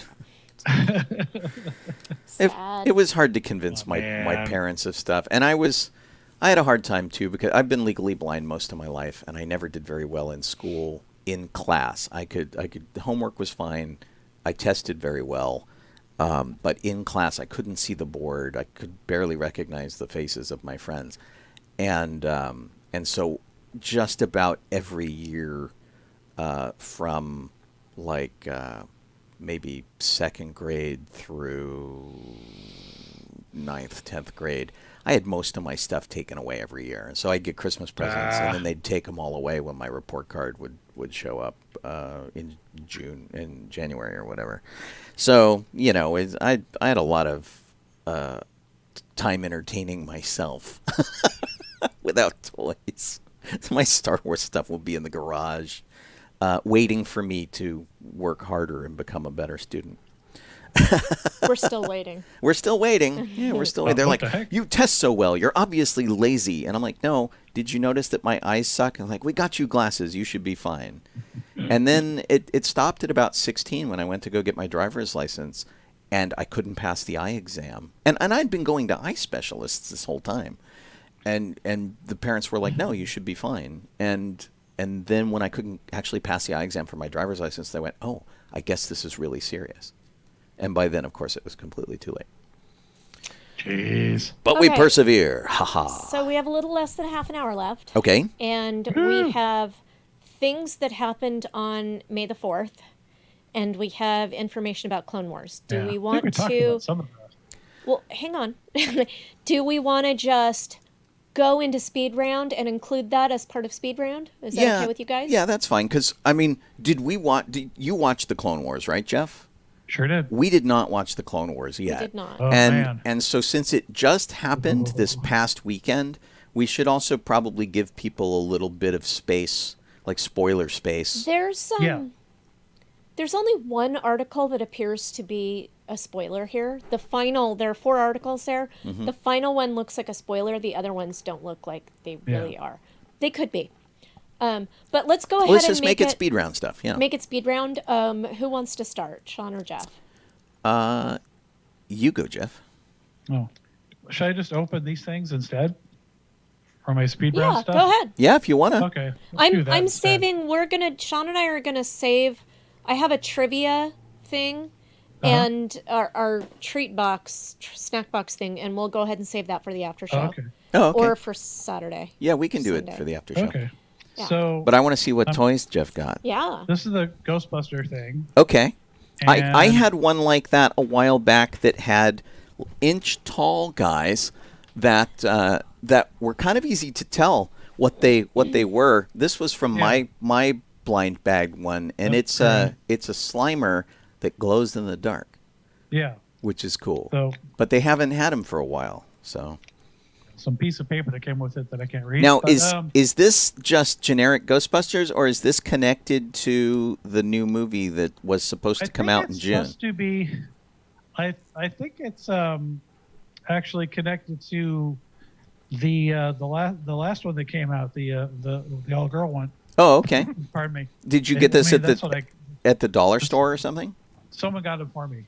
Oh, I see. I'm not sure. So this is a little ghosty gal, I guess, and she glows in the dark, but obviously you can't tell unless I hold it up the light. Oh, okay.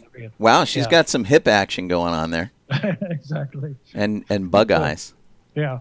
So yeah. Sorry about the bug eye comment. Sorry about the Janine. bug eye, Janine. Well, and Yeah, that's funny That's one. because that's very much like the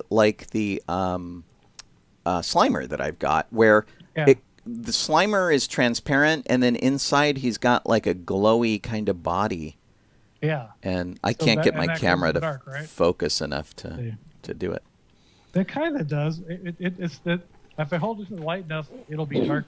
It'll glow, but obviously you will not be able to see that on the camera here unless I Right, turn off the light. turn the light off in the room. Exactly. That's really funny. Yeah. And then you have a Star Wars one Yeah. too? I have 2 Star Wars ones. I can do those on my next round. Okay. You know. It'll work. Sounds good. I probably should have looked at the list and determined what I was going to talk about. So, Sean, why don't you take it?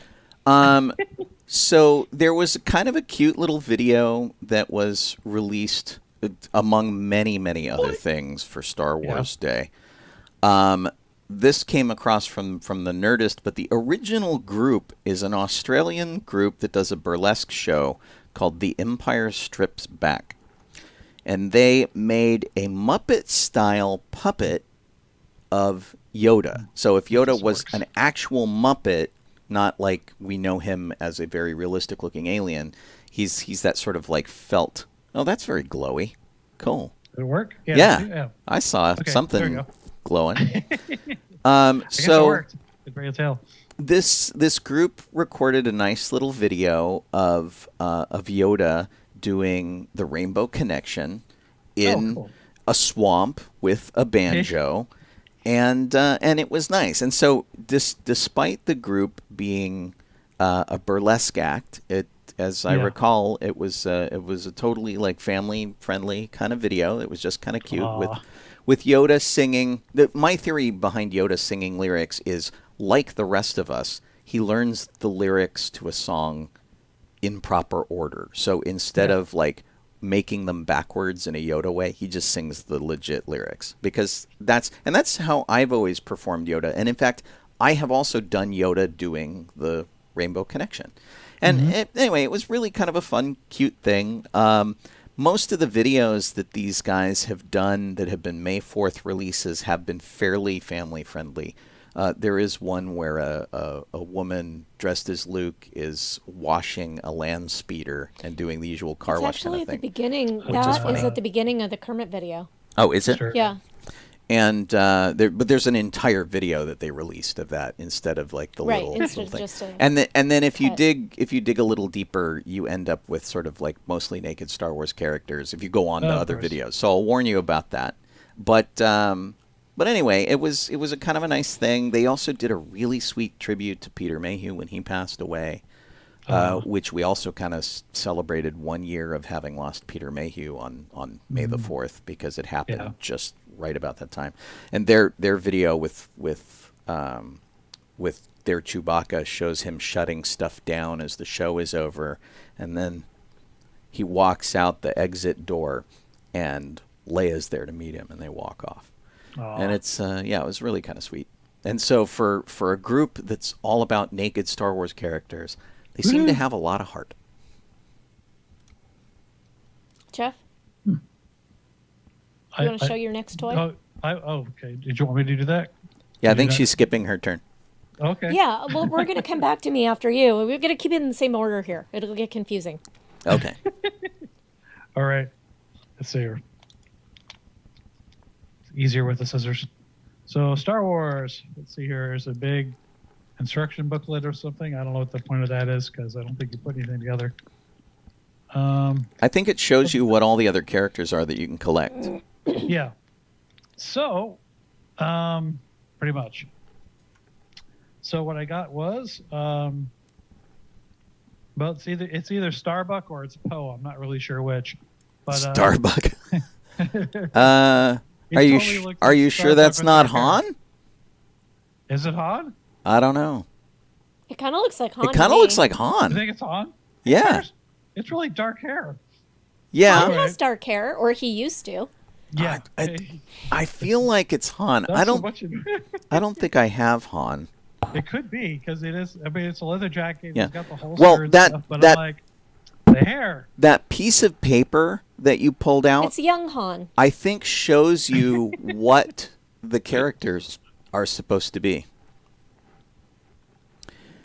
And no, that's Poe. I'm right. That's Poe. Is it Poe? Okay. Yeah, that's Poe. All right. It's the Popo. The Popo. Yeah. Yeah. I think it looks a lot like like Dirk Benedict, really, but it kind of does. Well, and enough for me to think that it looked like Han. Yeah. And the other thing that came in there was the little stormtrooper guy. Nice. Oh, the executioner guy. Yeah. Yeah. I totally want to chew on those things, though. They really look like gummies. And there are some that are transparent. I have an entire tube of them. Yeah. I don't know where I put them, because usually they're lining my monitor up here, but I put them all in a tube to kind of get them out of the way. Gotcha. But they have some that are hologram ones that are clear, and nice. they look like, you know, chewable vitamins or something. they're like blue and they're red and they're green, and I'm like, these look tasty. I obviously can't be trusted with tiny little gummy toys. So Terrible. Parks and Rec had a special COVID-19 fundraiser reunion, which you can watch online.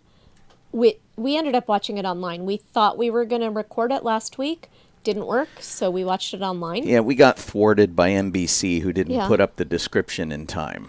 Right. We thought we had outsmarted it, and they outsmarted us. It was cute, and it was a really fun reunion. If you've ever watched Parks and Rec and enjoyed it, I highly recommend going and watching this special. Most of the people who were in Parks and Rec were in the special, and they Nice. did it really well so that you believed it. Yeah, it was a really good reprisal of a lot of the characters and things. Everybody, all of the actors were on it. They absolutely nailed their characters, and bits of it were really fun. It was a charity fundraiser. For, hang on a second. I'm going to look up who it's for. And It's for Feeding America. Feeding and America. you can go Okay. to feedingamerica.org/Parks and Rec to donate money for it. And I'll tell you one thing, it seems like a little bit of a missed opportunity, but one of the characters who was, he was one of the entrepreneurial but completely flaky characters that went into business with, Yeah, I just what's his name? I just blanked on his name. But John Ralphio was the character, and he was always doing like super hip, trendy business stuff. And he had one thing where he gave a phone number out that was like 1646 Ralphio, and Ben Schwartz. Ben Schwartz is the actor's name, yeah. Yeah. And so he was great, and it was a really fun bit. But that number really needed to go to a line where if you called it, it said, "Now that you're would've been here, great. To donate money." you should donate money." Yeah, Totally. Yeah, which would have been great. And it even had Tammy too was even in it, and so because Megan Mullally and Nick Offerman are married, they could actually be in the same together. scene, yeah, which So was really great. that's they cool. had a really funny bit in there with Tammy too and Ron Swanson. Yeah, but And then they did a good job of the married couples of why they were on separate cameras. different locations, yeah. So because Leslie Knope and Ben Wyatt are married, and also who is the other married couple? Chris Pratt and Rashida Jones. At the time. What? Rashida Jones. No. What? Ann Sheila Perkins. Jones. Oh, who is Ann Perkins married to? Oh, sorry, not Chris Pratt. There are 3 married couples. Oh, okay. Oh, okay. The other one is the one that grew up next door to my cousins. I can't remember his name. Rob Lowe. Rob Lowe. That's it. We are Okay. so, So Ann Perkins and Chris Traeger are married, right. and And Andy Dwyer and April Ludgate. yeah, and they had excuses why all of them were using their own cameras, and each of them Right, was, and it they're was like amusing. self-sequestered in different rooms of their same Yeah. house, which was really funny. Yeah. And no, it was clever, But, and they it was even fun. had Paul Rudd. They was in it. They had Paul Rudd, and they had Jim O'Hare in it as Gary. He's now Gary, which was at the end of the last thing, and he's still mayor of the town, which is great. And It was fun. You guys should watch it. yeah, definitely. If you know the show at all, it was really pretty cool and clever that they were able to pull it together. They made their own fake Zoom interface, basically, which I don't remember the name of the company, but the company that it was branded with is the Yeah. company that was in the show. It was that in the was show, the yeah. big tech company that kept messing everything Yeah, up. so instead of Zoom, it was this like Shark Friends or something. Right. I don't remember what And it's they brought back Joan Calamezzo, who was like the really vapid called.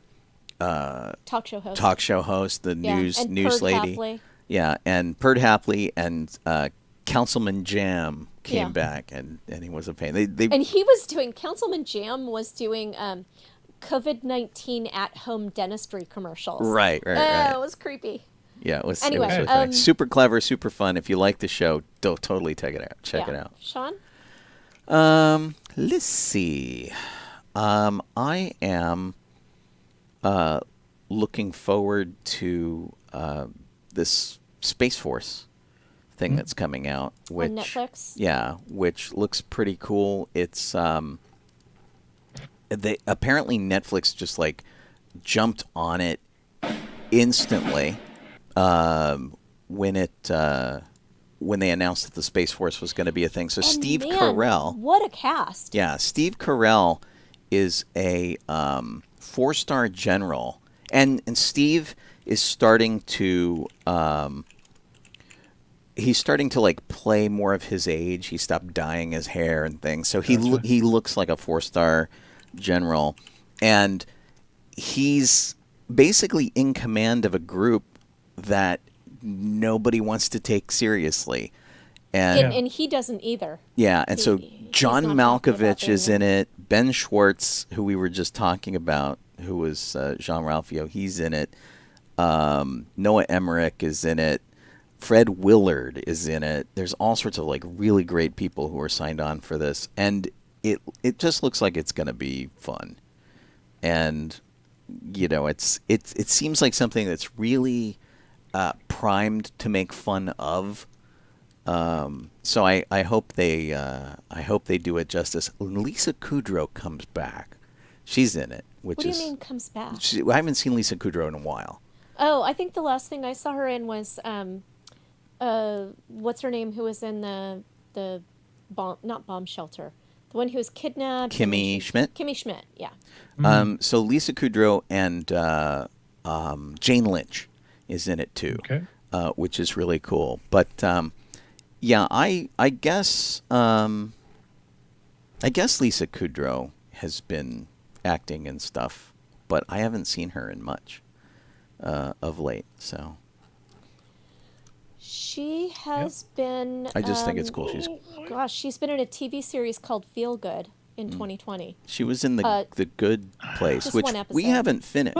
No, we haven't. We're like a season behind or something in that. Yeah. Now that it's done. She's actually been in a lot of stuff. It's just not stuff we're watching. She has a role in Grace and Frankie. Yep. Which we just didn't care for. No. I don't think there's anything wrong with it. It just No, didn't it do just was. anything It for us. didn't. It wasn't aimed at us. Yeah. And that happens. Yeah. So Jeff. Yep. what you got? More. More toys. One more toy. Oh, That's it. okay. We're done.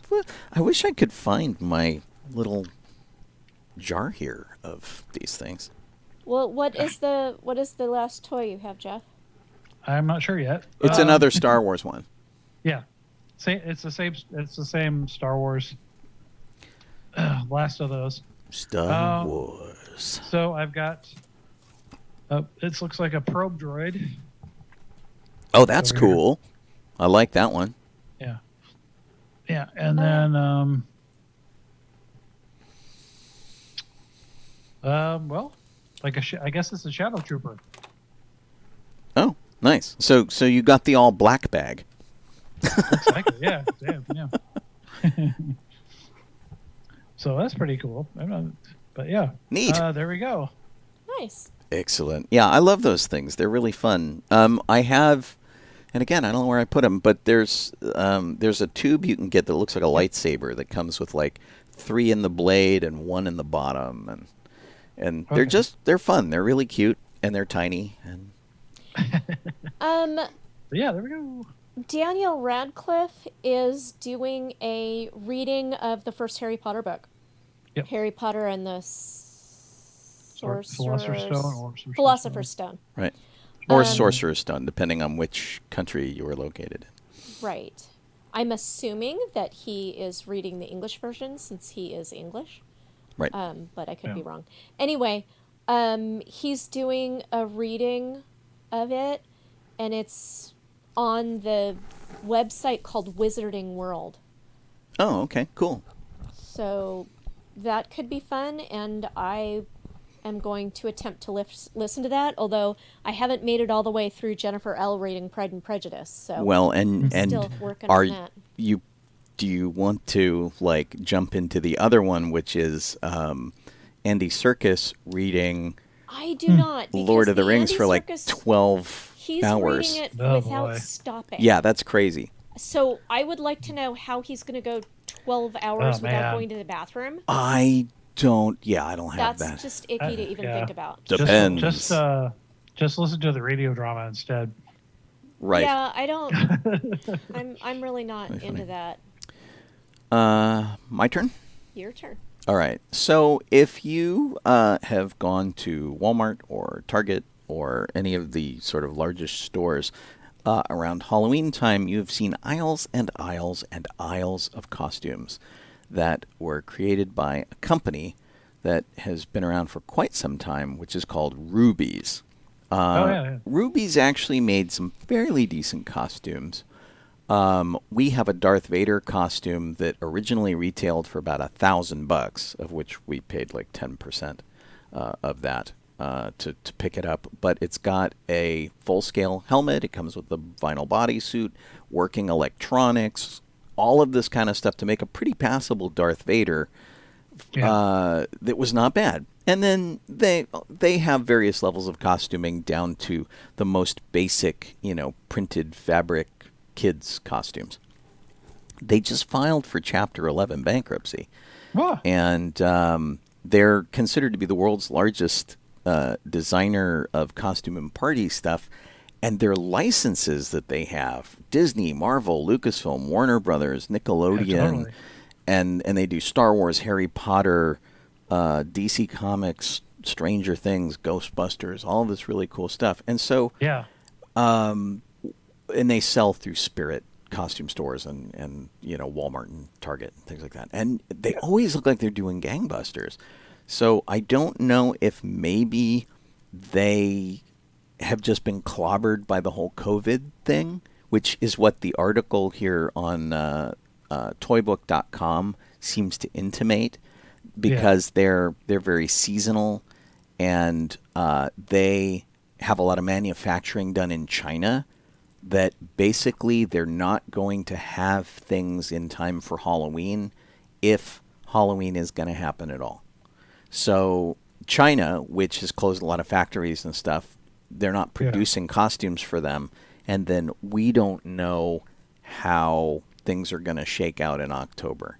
I know that there's 6 months between now and then, and anything can happen, but they had cut 75% of their workforce here in California and in New York because, of course, they're non-essential businesses, and they shifted their manufacturing facilities as much as they could over to hand sanitizer and masks and personal protective equipment for stuff. So they stopped making costumes and they started making safety equipment, which is terrific that they did it. But apparently it's kicking them in the butt for that. So we'll have to see, because their costumes, I would say, of the costumes that come to your door on Halloween that are not made by parents or assembled by parents and kids, they probably provide 75% of the costumes that you see, and they're pretty decent. Little printed suits that have the Black Panther costume on it and all this kind of stuff. And even at conventions, you see a lot of these bodysuits and things that people are wearing around the convention, just as approachable, inexpensive, accessible costumes. So kind of sad. We make fun of Rubies a lot, but when it comes down to it, a lot of the stuff that they make, we use in the 501st and the Rebel Legion. Their Stormtrooper blasters are decent if you slap a coat of black paint on them. The Darth Vader mask I was telling you about was really good. All of their weaponry and their accessories are top notch, and their Ghostbusters gear, which they were selling through Spirit, and they're starting to sell through Walmart. It's actually really good. So just to clarify, Chapter 11 doesn't mean that they're going away. It's It means that they're reorganization. reorganizing. Right. Yeah. But it's so they're on the fence. Yeah. And so Yeah. they could go away. It's not they could good. come back. But it's not Yeah. the worst. Yeah. And Yeah. from a company that's been so ubiquitous and tends to sell stuff all year round, it's a little bit of a surprise. Yeah. But you understanding the current climate, it does make sense. Totally. This is We true. just have about 4 minutes left of the show. Do you guys want to talk about anything that's coming up in the next week? Oh gosh. I think I'm giving everything. blood next week. You are giving blood on Tuesday. Platelets is what they seem to want from me. So apheresis, where they take your blood out, they skim it, and then they put it back in you, which is always weird. It takes like an hour and a half, and the blood always goes back in your body colder than it left you, and that makes you feel slightly creepy. But I'm glad to do it because it's really helpful stuff, and I've been trying to get in there for weeks, and they keep putting me off. So Yeah. That's such weird. yeah, Heck. it's funky stuff. So that's on my calendar, beyond the usual radio show stuff. Gotcha. And then Sean and I are celebrating our birthdays. We are. And I think we already talked about you're doing Rupert floats. I'm doing banana cake. You're doing and banana we're gonna cake. have Yeah. one meal that's out. Right, we were Meaning we're gonna go somewhere. And we get were it thinking right of back. getting food from the Northwoods Inn, which we really like, and is a restaurant that we went to sort of as a engagement thing. Yeah. It's always been kind of like a special restaurant for us, and they are definitely making to-go meals that you can swing by and pick up. They'll bring them to the curb for you. Yeah. Because our friend Chris Nichols has been doing that since everything closed down. He's like, I got my garlic bread. So Yeah. we might do that. Well, Yeah, and then Sunday night we're doing the CGW at home movie, which Jeff, you might want to. Yeah, you might want to this. tune in for this. It looks like It's- it's going to be The Rocketeer. Yeah. woo. We hijacked it, and we gave them a slate of films that we both like because it's our birthday. They're still costume related, but we did Clue and we did The Rocketeer. Awesome. They got Moulin Rouge. Moulin Rouge. They got to vote There was on them, one more. and so The Rocketeer seems to be winning right now. So it'll Well, probably it won. I already you called announced it. it. Okay. I call it on Wednesdays. So it's The Rocketeer. So we've been showing this over a program called Cast. Everybody can chat while it's going on, and then you basically just watch it on the screen with the chat window on the side, or you can completely ignore the chat window. But we've been doing these as We group. gotta let things. Jeff get in here because there's 1 minute left, and then we gotta wrap up the show. Yes. Oh, me? Well, okay. So I am. I've been putting together my blaster, and that I got the parts for from Gene. From and Gene? he's- Nice. Yeah, and there are a few pieces that that weren't in there, and he's sending them out to me, and they should be out to me soon. So I'm doing that. Cool. Probably this weekend, and then next week the stuff we use for the jacket for Han. Yeah, this to change the color of it. Yeah, so I got a pair of those pair of boots from Finland, Mm-hmm. and I'm going to do the same thing did to the jacket to the boots. Right on. That's- And they that's the stuff. fit well. They're a good Yeah, deal. Right on. yeah. There's a weird rivet thing on the inside at the very top, so they could probably hang it on a rack or something. Yeah. So I might have to remove that and fill it. Okay. But otherwise, fine. Well, if I can help remotely, let me know. Woohoo! Sweet. We're going to sign off over on the radio side of things, just because we're going to let things run, but the thing ends, the recording ends. So you've been listening to Docking Bay 94. I'm Sean Crosby. Jeff Solidato. I'm calling Kaylee Crosby. And as always, may the force be with you. And a big thanks to Kit and to everybody for tuning in. And I never know when the recording's going to cut off. So we're just kind of like jumping the gun here. I know I did it backwards, and That's fine. I'm blowing the curve. Whatever. But anyway, we are still going to let it run on both places, on Twitch. So you can be at twitch.tv/docking_bay_94. Or you can be over at kryptonradio.com and we will just let the after show go until we're done and tired. And I am on coffee because I've had very little sleep, and I'm just like. So before we go any further, Sean and I are going to do a taste. We didn't eat dinner, and I'm starving. We're going to do a taste of our Yum Box. We're going to eat items. Candy snacks instead of dinner. Yeah, we're going to eat a snack in front of you all. Can eat the cardboard? But if any of you watched the unboxing and you know what the things were and there was something that you want us to try, let us know. Go ahead and let us know.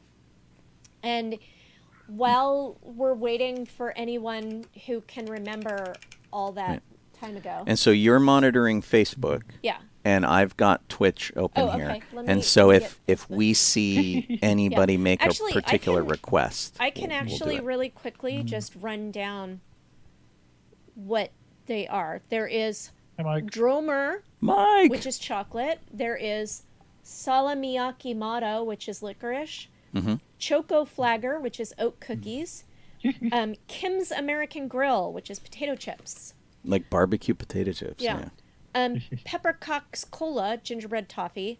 Not Cream, which is cookie dough pralines. So if anybody wants us to try any of those things, let us know. And while we wait for any answers on that, we're going to do trivia. Oh, okay. Hey. Colleen has trivia. I have trivia. I have Brett? What? I say, what should they eat, Brett? He's there too. Oh, okay. Question 1. There are 10. There are 9. Weird number for trivia. There are 9 questions. Okay. Question 1. Which of these companies started in Denmark? Was it Spotify, IKEA, Lego, or H&M? And I'm not going to answer this one because I saw the answer on this one. Oh, okay. Was it Lego? Lego. Yeah. You both got it right. Billund. Yeah. Good job. Wait, let me... Oh my gosh, I think I took my pen in the other room. Uh-oh. Well, do you need a pen? Yeah. Here, that one smells like popcorn. Okay, so... Woohoo! Never a dull moment, I tell you. It kind of smells like popcorn, but not... Well, right with it, and maybe it'll smell more like popcorn. Yeah. It smells like sugar is what it smells like. Sugar. Yeah, so Sean there you go. Jeff, they each get one. Question 2. Which Nordic country is the world's #1 coffee consumer? Finland, Iceland, Denmark, or Sweden? I'm going Finland myself. Finland. How about Sweden?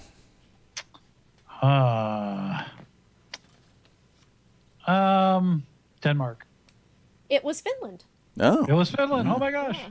That's where my boots came from. Finland. Iceland is home to over 130 volcanoes, deer species, McDonald's restaurants, or medieval castles. I'm going volcanoes. Wow. Trolls. Trolls is not on there. So it Yeah. was I mean, I guess I'd volcanoes. Say volcanoes. I'd say volcanoes too. Sounds Yeah, good. the reason why I chose volcanoes is because that movie that was Tapaka. Yeah, The Secret Life of Walter Mitty. They went to Iceland and it was all about volcanoes. Gotcha. In and the answer is volcanoes. Ben Stiller one? Woo! Yeah. Okay. The modern one. The modern one. Yeah. Yeah, we each got a point for that. All right. Question 4. Which of these words is Norwegian slang for totally bonkers? Rodeo, mustard, Texas, or pickles? I'm totally going Texas. What? Which of these words is Norwegian slang for totally bonkers? It- Rodeo, mustard, Texas, or pickles? Yeah, it could be Texas. I'll go rodeo, though, just because you picked Texas. Jeff? I'm gonna go pickles because Brett says pickles. Why not? Okay, I want to know what the fish slap song is, but The the fish answer is slap song. Texas. Texas. It is Texas. Yes. There's 'cause an the Cowboys. explanation Yeah. here. It says it's the way Texans use the word wild because of Yeah. Western movies. Texas. Yeah. Crazy Cowboys and stuff. Yeah. Question 5. Over 4,000 Swedes have immunity to the common cold, which would be amazing, surgically implanted microchips, Japanese names, or unreleased iPhone 13s. I think Japanese names. Yeah, that kind of sounds legit. Do you need the list again, Jeff? No, well, that's a weird one, but Well, they're all weird. All these questions are really weird. They are really oh weird. man, because I mean, I really want to say the common cold, but that doesn't make any. That doesn't seem likely. So on Facebook, we have the guess unreleased iPhones. from No, I Laura. don't think it's the iPhones, but microchips is a pretty legit thing too. Yeah. Because- Okay, so I'm gonna look now. 'Cause we all Okay. guessed. Okay, 5. Surgically implanted microchips. it's the chips. Yeah. Oh $180 to have the world at your fingerprints. no! Wow. That's amazing. Did any of us guess microchips? I know somebody. online No, did. I mentioned it was Okay. legit, but it was not actually my Okay. real choice. It's No, common Brent for guessed it. Icelandic homes to have grass roofs, golden chimneys, steel doors, or plastic windows. Glass roofs, grass Grass roofs. I like grass roofs, but I'm gonna go steel doors. Jeff? This is for Iceland. For Iceland. And Laura says steel doors. Um, I'm still smelling this pen. Great. God, I don't remember seeing. Explains all seeing the little black marks you're getting on your I nose. don't remember seeing anything with grass roofs unless it was like something that's I that's have- been there a Chris while. says plastic but- windows. I have seen them, but I have not been. I don't know that I have the geographic location correct. Could have been some Yeah. other place. No, it still I'm just thinking smells it's- sweet. It doesn't smell I'm like thinking that it's one. another place. So I'll go with the steel doors too. Steel doors. Yeah. Number 6. Grass roofs. Yes. Grass Sean roofs, gets it. all right. Man, it gets to negative 22 Fahrenheit. Apparently the turf covered with grass, except for the door, was... It's a good insulator. Yeah, good yeah. insulator. It's you Yeah, have like yeah. layers of dirt, and then you have the grass yeah. on top, And then and- goats I can didn't know it was graze. goats can graze on it. Yeah. Denmark is home to the oldest blank still in use. Ski resort, automobile, sailboat, or amusement park? I I'm- choose amusement I'm park. going amusement park. Yeah. Denmark. Denmark. Because I know But one that's it's old not somewhere else. it's not Legoland. No. So you said there was an automobile and amusement park. Ski resort, automobile, sailboat, or amusement park? Laura and Chris say amusement park. Sailboat. Okay. This is question 7. It is amusement park. Wow, damn. And it was there I tried, since Brett. the latter half of the 16th century. Wow. Wow. Yeah. There's a natural spring with large crowds that attract entertainers. Oh. And maypoles. So Lots that was, of maypoles. Sean and I. 8. Sweden is home to the world's largest telescope, ship graveyard, model of the solar system, or ice skating rink. And I kind of think I saw this one. I'm not 100% sure, but I'm going to take myself out of it because I Okay. think I saw the answer. What were the choices again? Telescope, ship graveyard, model of the solar system, or ice skating rink? I Well- think it's ice skating rink. I don't know. I'm kind of going between the ship graveyard and the telescope. I should know where the largest telescope is, and sadly I do not. And I feel sad about that. So they have one. I guess I'm going to go for the ship graveyard. Okay. Laura and Chris both say ice skating rink. Yeah. Jeff? That's what I said. Ice skating rink? Yeah. The answer I'm probably is wrong. model of the solar system. Whoa! Wow. Wow. What the heck? You might think You'd need a full week to see the planets as they span 590 miles across Sweden. That's dumb. Jeez Louise. And then Can it be seen from space? I mean, honestly. It should be. Is it big enough to be seen from space? a Burger King in Helsinki, Finland features a sauna, rotating roof, movie theater, or penguin exhibit. I choose penguin exhibit. Oh, I'm sorry. I didn't realize we had moved on to the next question. I thought you were just giving us a weird piece of trivia. No. Burger King in Helsinki, Finland features a sauna. You thought I had all of these things. A sauna, a rotating roof, a movie theater, or a penguin exhibit. And I choose penguin exhibit. I'm liking the penguin exhibit. Laura chooses sauna. Yeah, I think penguin's a good idea. I don't know. Okay, 3 penguins. I wouldn't want to eat like a sweaty hamburger in the sauna.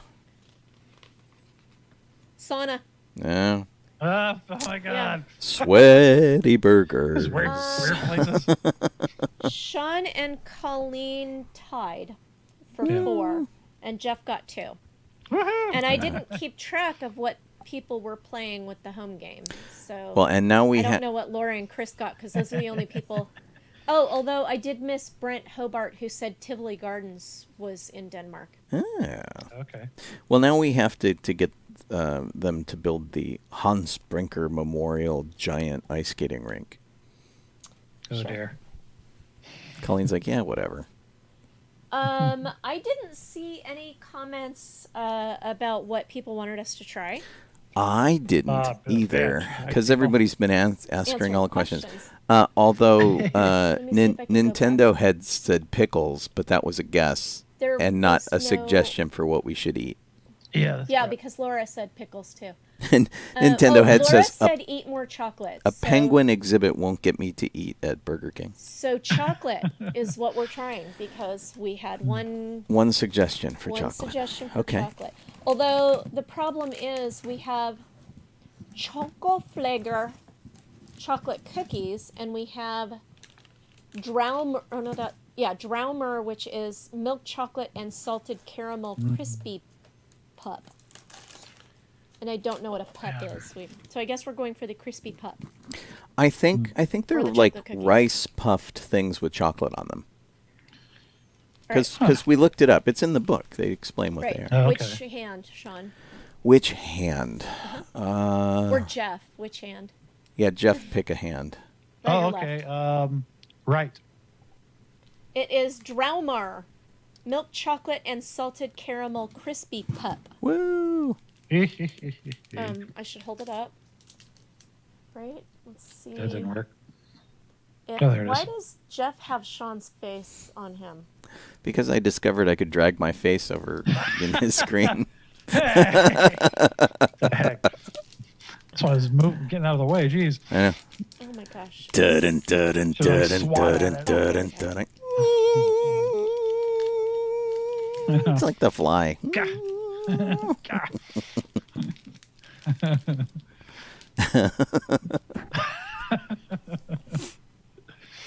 I think it has a kitty on it, imprinted on it. A kitty? Okay. A kitty. Kitty, kitty, kitty, Can you guys see that? No. No.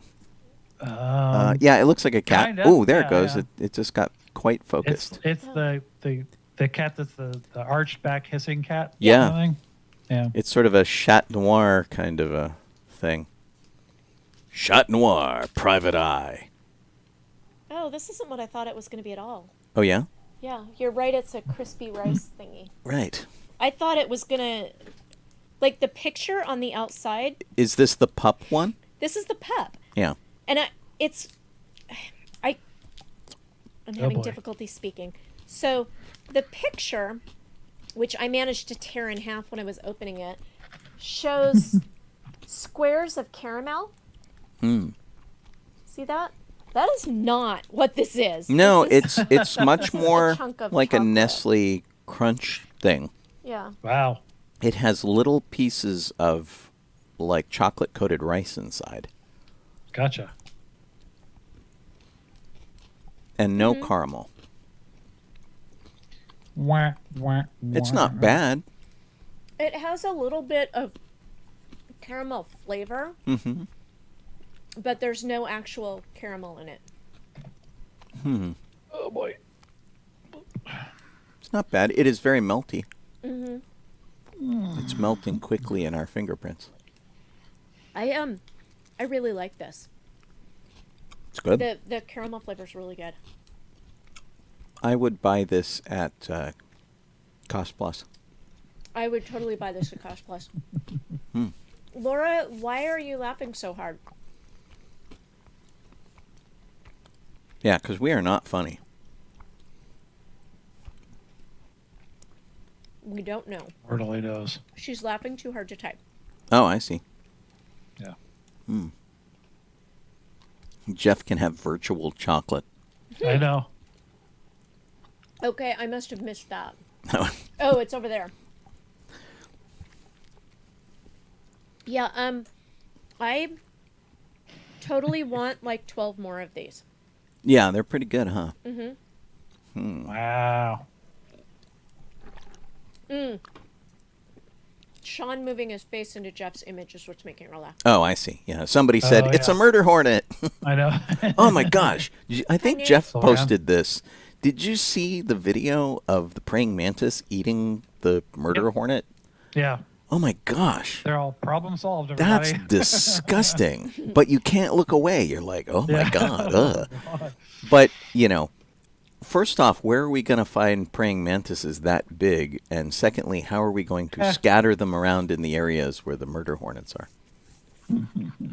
Okay, I'd like to say that eating half of a chocolate bar in lieu of dinner Yeah? is a really bad idea. Mm. Oh, because- there you go.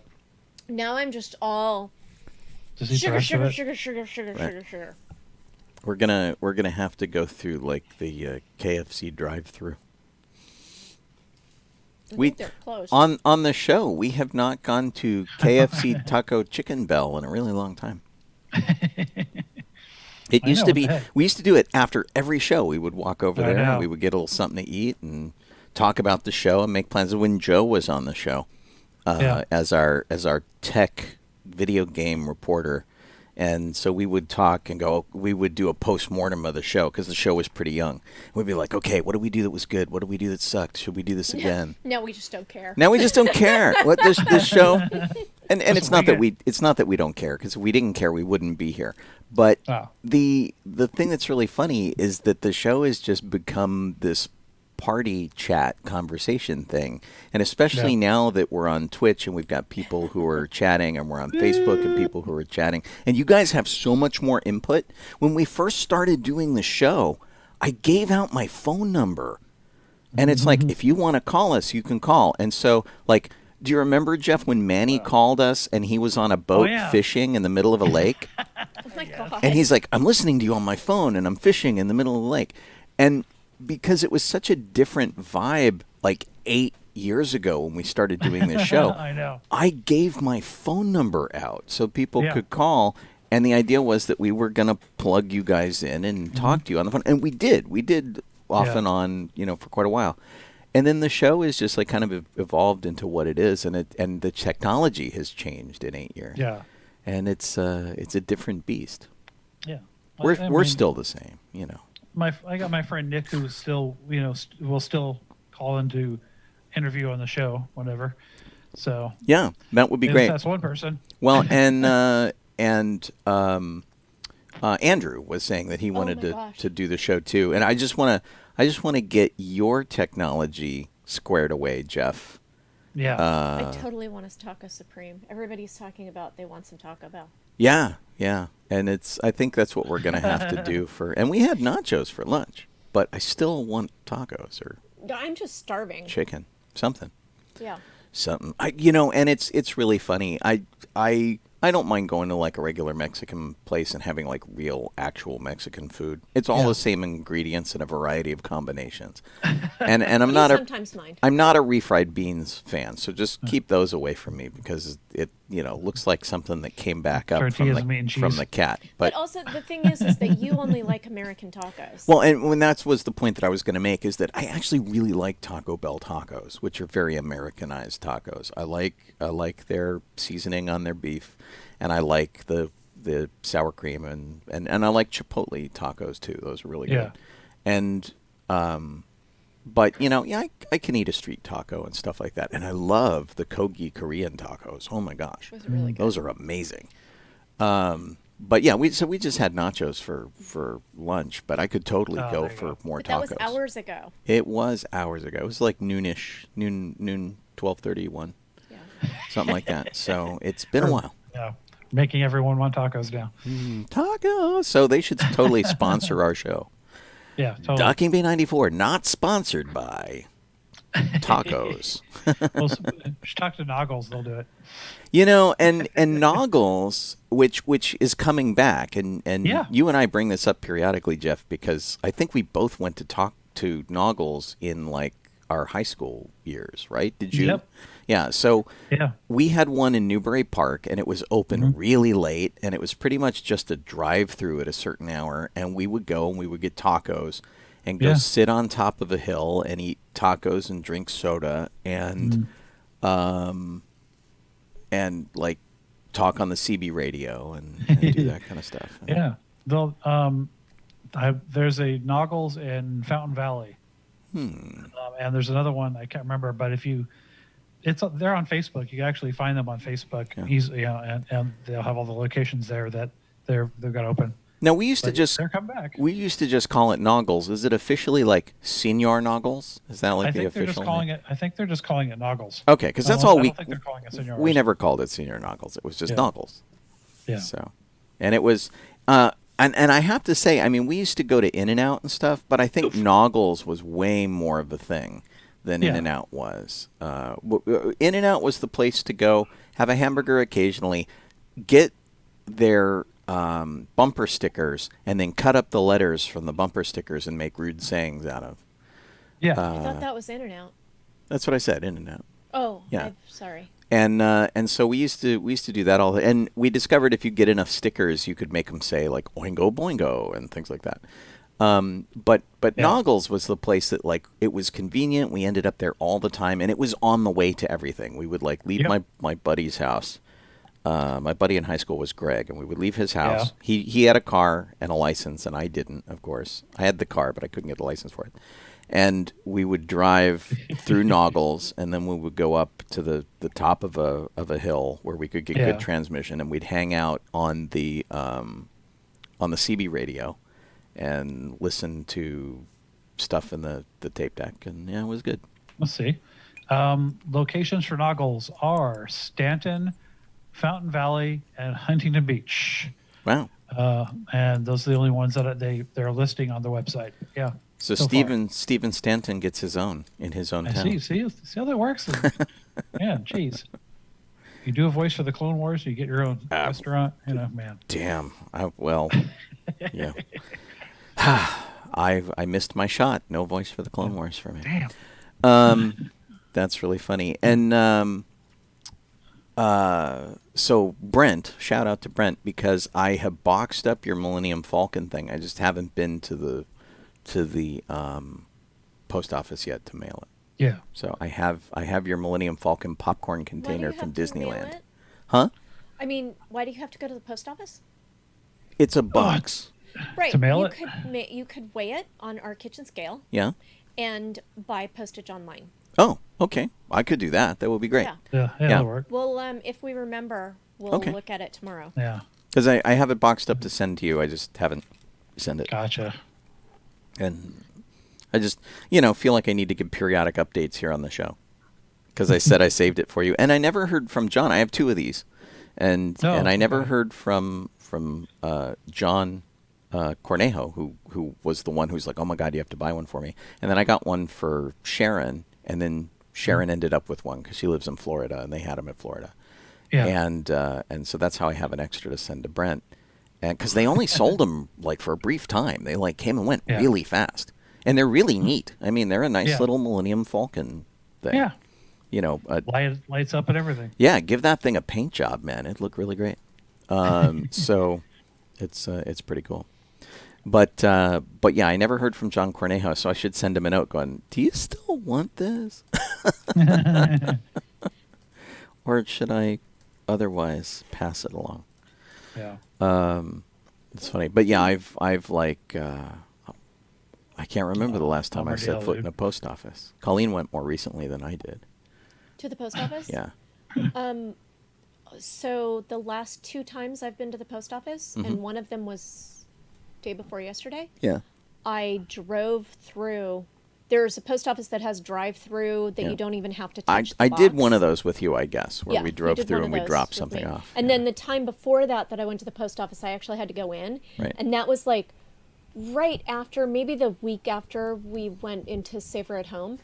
And it was nerve-wracking because of the line. Because they weren't doing the thing yet where you mark out the 6-foot distances. Right. Oh, And man. so everybody was Guessing. they weren't even doing a good. Nobody was even, like, it wasn't even a thing at all. Oh. And no one had masks yet. Okay. So it was super freaky to go there, and you ended up, I couldn't even get in the door because all I wanted to do was put stuff in the mailbox, and the Culver City post office didn't really have the outdoor thing. And there was a homeless guy sitting right outside the door, and it was all very Awkward. yeah. Yeah. Well, if we had thought of this ahead of time, I could have just grabbed it from the house last time I was there and shipped it by now for my work. Yeah. Yeah. I don't think Didn't think about it. Well. I don't know that that I had made it available yet by that time to anybody. So Yeah. but yeah, I mean, gosh, there's all sorts of stuff that we could I'll have be done. right back. Okay. I promised someone I would tell them what kind of beans I had for lunch. Oh, Colleen's gonna go check on like refried beans. Okay. I thought maybe she was gonna make a Taco Bell run. Colleen Crosby, run for the border. I think I've narrowed my car search down to maybe 3 cars. Oh, good. Maybe. I'm still out there. So based on what I'm able to afford, I could do a Chevy Camaro of the past couple of years, which would be pretty good. The Toyota CHR, which is not bad, and I'm kind of thinking just as a sedan-y kind of thing that can take more people in it. Maybe the Hyundai Sonata, which has like a really good tech package, but otherwise it's an unremarkable sedan on the outside. It's like doesn't have a lot of fancy stuff on it.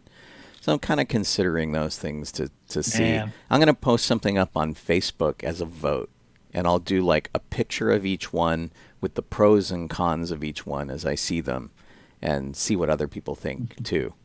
Because there's so much to consider when making like a Star Wars car. Actually, what's really funny, Steve Lee tagged me in a picture that he saw. Somebody posted a picture of my car and said, I saw this on my walk today.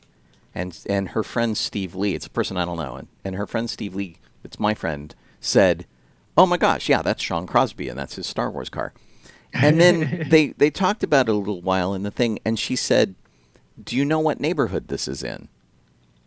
And it's like, were you not walking? Didn't you say up above that you walked past my car? Although maybe they were asking the other person, oh, do you know, were they asking another person like, oh, hey, did you know what neighborhood this is in? Maybe. I don't know. So Maybe I just it didn't very get... much did look like it was saying, help me out, what neighborhood is this in? Yeah. Sorry. But for the first time in a really long time, and the picture was actually pretty good, and nobody commented on the Ghostbusters car behind my car that was there, because Dustin's Ghostbusters van was like right there, and nobody even mentioned that.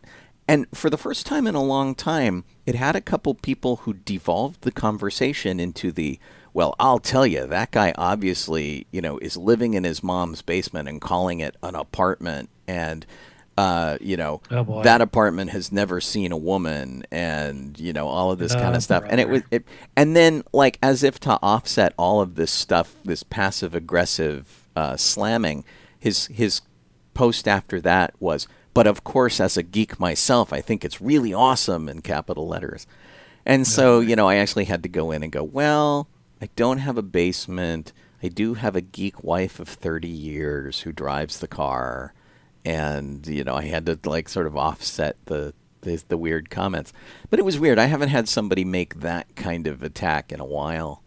But the internet, everybody feels like they're safe. I wonder if the people with Ghostbusters cars get the same thing, where it's like, oh yeah, that dude, lives in his parents' basement because he's got a Ghostbusters thing or a DeLorean or whatever. Or if it's just me, Could be. because I've got like a Star Wars car, and that's like, it's not a thing the way a DeLorean's a thing or an Ecto is a thing. It's really good. I'll have to ask Dustin and see if he ever notices people slamming his car. Yeah, it got me there. That's weird. Yeah, it was really A lot strange. of people like that. It was really strange because it hasn't happened recently in the past few years, like in such a very seriously pointed attack. Yeah. So, but I expect that to never quite end, but it comes in waves. It gets better and it gets older. So, but and I'm waiting for when. I'm waiting for them to cancel Celebration, which I feel is very close. Yeah, I know. Like, drop the other shoe, Yeah, well, so they, Star Wars Celebration released a thing that said we're taking it, day by day. We're understanding that it's maybe a likelihood that we might have to cancel, but let's see. We're not doing it quite yet. And I heard today from several sources that the hotels surrounding the Anaheim Convention Center are on standby to push their room blocks to a later date for the event. That's what I heard. Yeah, so if that's the case... well, if it gets postponed, Brett, I believe you can get it... the ticket can be exchanged for the later one or whatever. They're still honoring it. Yeah, there is no mechanism really for them to give you your money back, and all of their stuff says, you own this ticket, we're not going to refund you. But what really happens, this same group, Reed Expositions or Reed Pop, depending on how you know them, they did Emerald City Comic Con, which also has a no refund policy, and they rolled that back, and they said, no, you can either hang on to the ticket and use it at a future show, or you will give you your money back. Just send us your information. And I'm pretty sure that Celebration will do that too.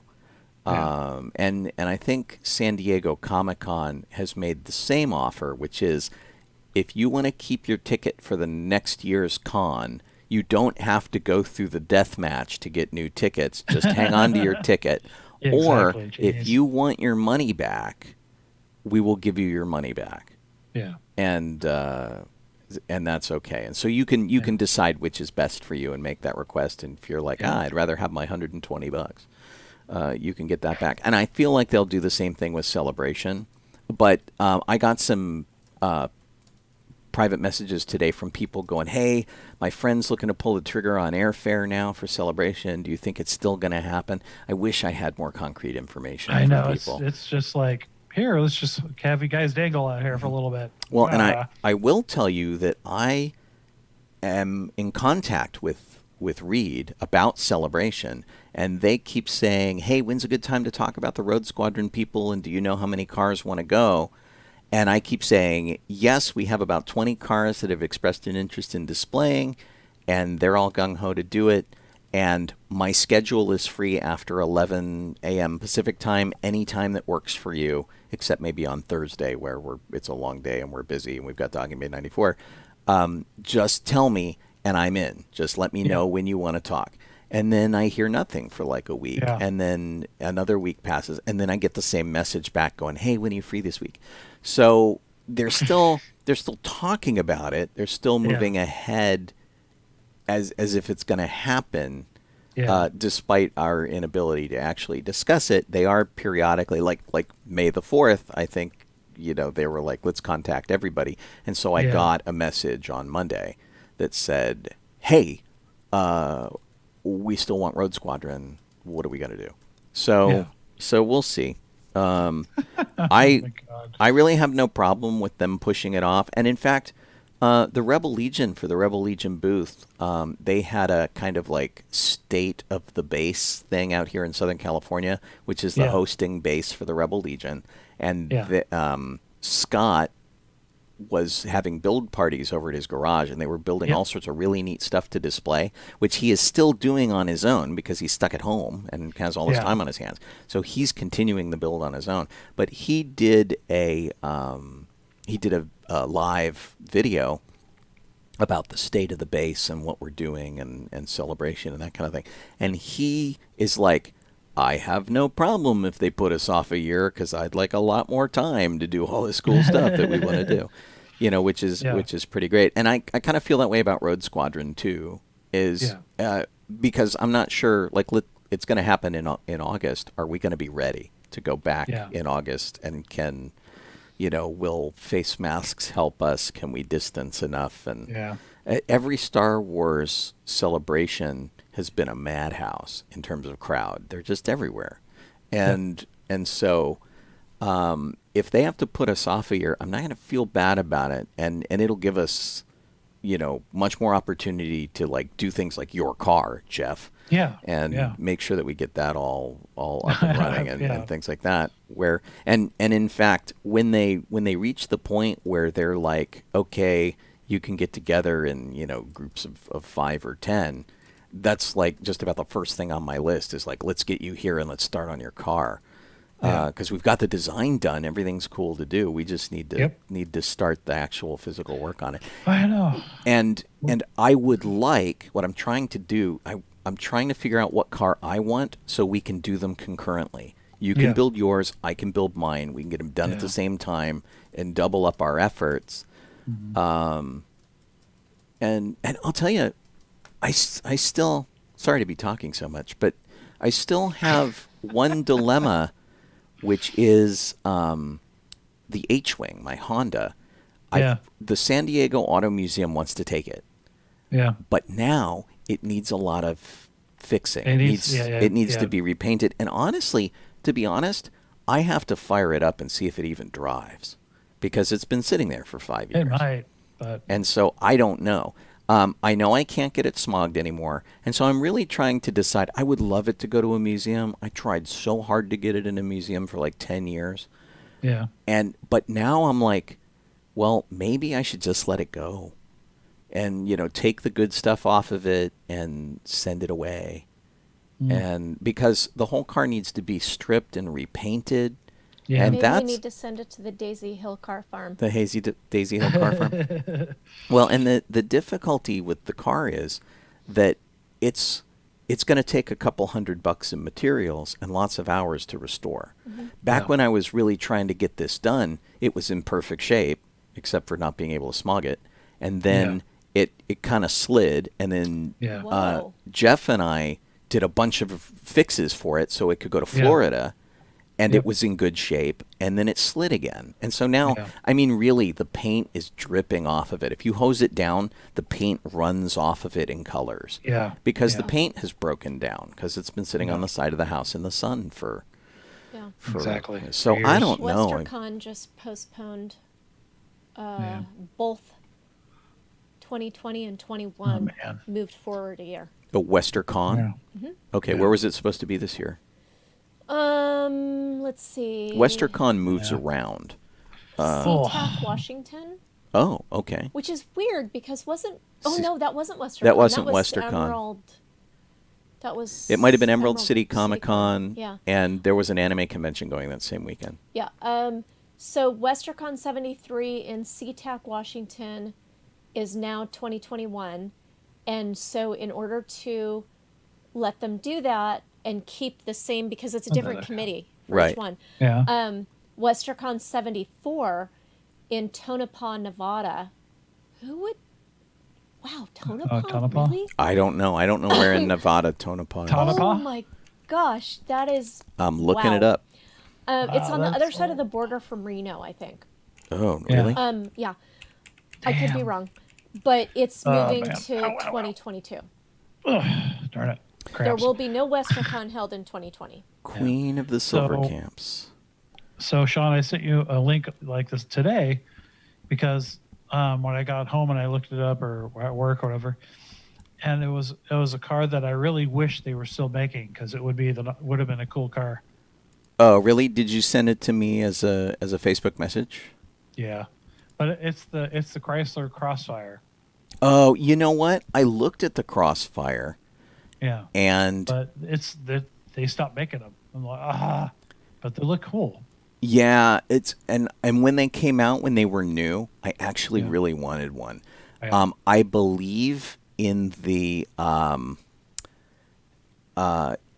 in the final analysis of it that they turned out to be kind of unreliable. But probably every time I see them, it turns my head and I'm like, what's that? Yeah. Oh, it's a Crossfire. Yeah, I keep seeing them on the freeway. I'm like, oh, those are working. And it also has the situation where there is very much no room in the back for R2. Yeah. And I opened your link, which is it was like a quick video of the guy showing the it's a video, and so that scream you heard was that video. It was the ad starting up. But yeah, the Crossfire is a neat little thing. I always thought it would make kind of a great little X-wingy thing. They never came out with a convertible, unfortunately, but it's got a very sporty kind of Jaguar-ish look to it. They didn't. That I really liked. I don't think the Crossfire had a convertible. Did the Crossfire have a convertible? Yeah. I don't remember one. Yeah. I'm looking for that now. Yeah, just punch in convertible. They made them. Oh. Oh, interesting. I don't remember ever seeing one. That's funny. But it was a neat little car, and it had the same kind of vibe that the 350Z did, but I remember them being maybe a little more mechanically stable. I probably, But it's really hard. Like, for example, one of the cars that is very much like a Crossfire, it's very much like the 350Z, and is apparently quite in my like affordable car range, because we have a monthly budget that can go up to $315 for a car. So whatever so it's basically like a $30,000 car and down, depending on our down payment for that. So one of the cars that has consistently been recommended to me is a Jaguar F-Type, which is basically the minute they drive off the lot, they lose like half their value.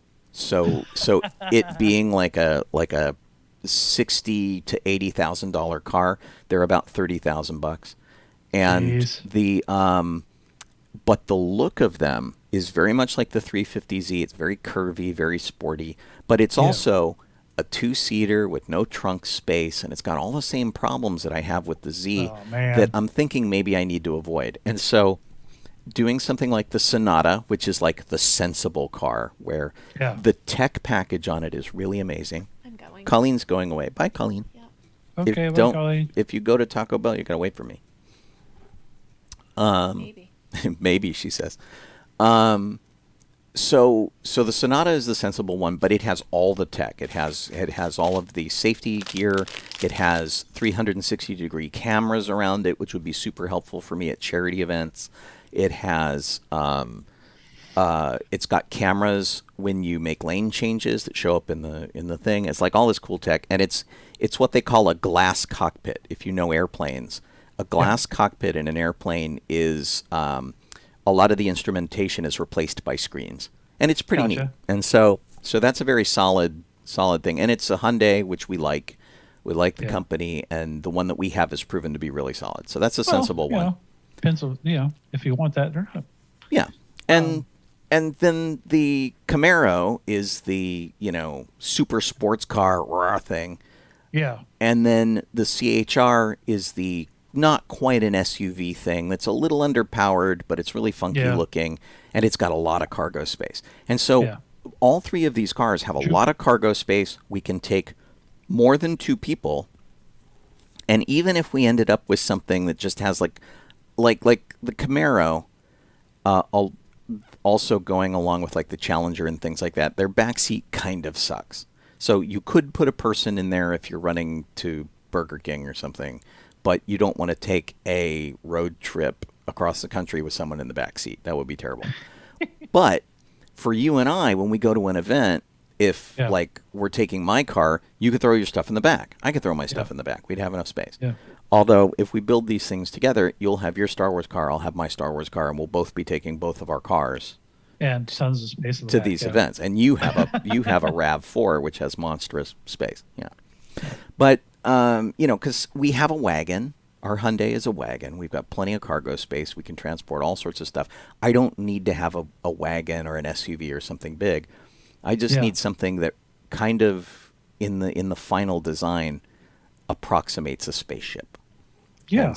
And so that's why I'm choosing those 3 vehicles. So we'll see. I'll put the designs up on my Facebook page, which is a public page, and I'll put a link out there to have everybody vote on them. And the picture will have a picture of the design of the car, and then I'll put a list of pros on one side, a list of cons on the other side, and have you guys click like on whichever cars you really like, and just to see what you guys think. Because the problem that I have with something like this is I want it to have a little bit of shock value. I want people to like come up and go, "Wow, that looks like a spaceship," which the Z really worked with, and the Honda really worked with. Well, I know what the problem is that you're having with the entire thing is that none of the cars that are available right now are making you go, "That's the one I need." We have a distinct lack of style in designs right now, and there are cars that are very stylish. But the problem is, I don't have $100,000. You reach a certain cutoff point, and the cars start to get interesting. Otherwise, they're just cars, and they haven't spent a lot of money in design. And so, like the Sonata has really interesting things, like like I told you about the lane change cameras that are part of the surround cameras that they have. Yeah. Those show up in the gauge cluster when you flip the switch, and you know it'll tell you if something's in your blind spot. It'll tell you if you're backing up into somebody, if somebody passes behind you. There's a lot of things on there that I really like. The car itself is kind of sleek, but it's not fancy, and it's not curvy. It's not sexy. You know, but it's kind of like a Tesla. Teslas are not very sexy. They're just very functional. And that's what this is. The inside looks really neat, and I could do a lot of stuff to the inside. Yeah. So that could be fun. And what year were you going to get? In order to get the tech package, it would have to be a 2020 year. Okay. And so the thing with Hyundai right now is they have like 0% financing. Okay. Right now, which is pretty great, and their cars are on sale because nobody's buying cars. Yeah. So. Well, it has a really unique front end to it too for the 2020. Yeah. It has daytime running lights that are part of the chrome trim. And so in the front, the chrome trim that comes down the hood and forks out to the right and left actually lights up. It's got LEDs behind it. Oh, neat. Which is kind of neat. And so it's a metal piece that's ventilated with holes in it, and those holes light up. And that's kind of cool. And it has enough that I could probably do to it. And so I'll do the design up in the next couple days, and I'll post it. And then the Camaro looks really beefy and muscle car-y and, vroomy. And those I can go back to like 2016, 2017 and get a good sale deal on. And then the CHR, the 2019 is when they start to have better technology. The 2018 did a dumb thing where they put the rearview mirror, the rearview camera in the rearview mirror, which is dumb because it was it was small, it was hard to see, and so subsequent years they put it in the dash where it should have been all along. Gotcha. And that's a very funky looking vehicle that I think would work pretty well for a spaceship, especially in the case that like R2 would be up and out of the way where kids couldn't mess with him, but he'd still be approachable. Yeah.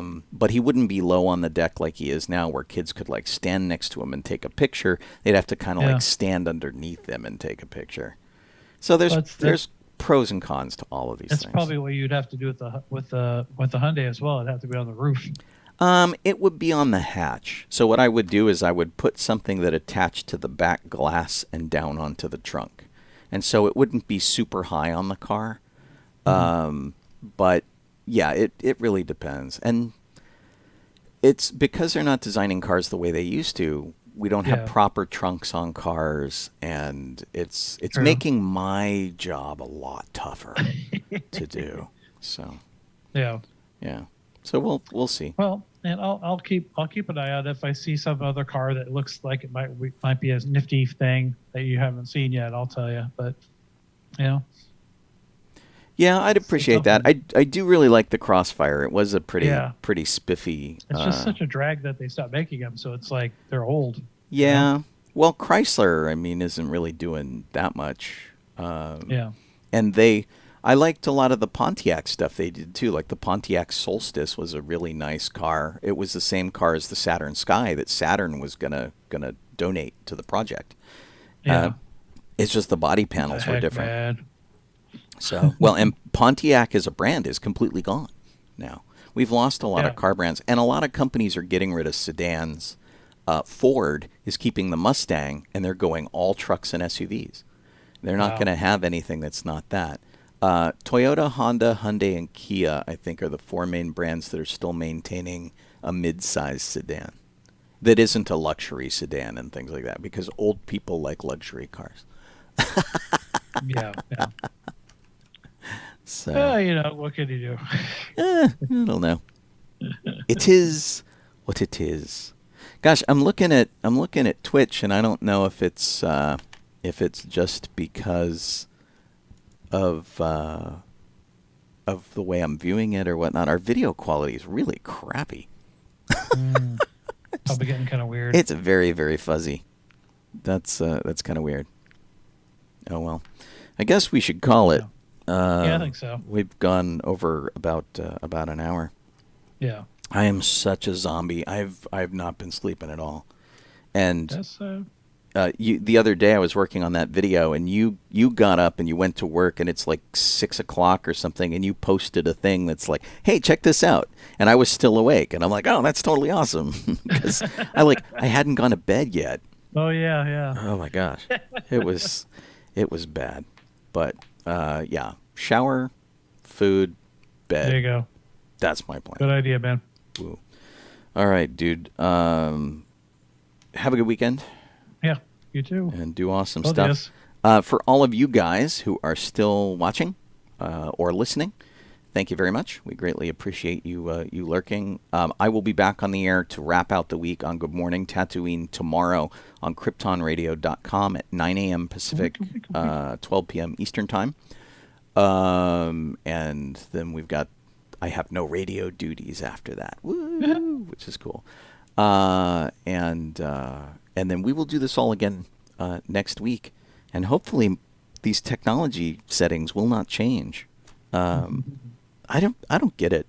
It's like somebody comes in here and messes with stuff, like Gremlins. It's like mix. Yeah, basically. so I really do kind of believe in the Gremlins of the Warner Brothers cartoons. It's like, yeah, I can see that. He's Bob Squiffy hit him just right. Just right, yeah. But we'll see how it goes. Have a good day at work tomorrow, eh? Yeah, will do, man. Have a good birthday. All right, thanks. I'll Both of ya. talk to you online. All right. I got to figure out how to close this out. All right, there goes Twitch. Bye, Twitch. See you later. Oh, man.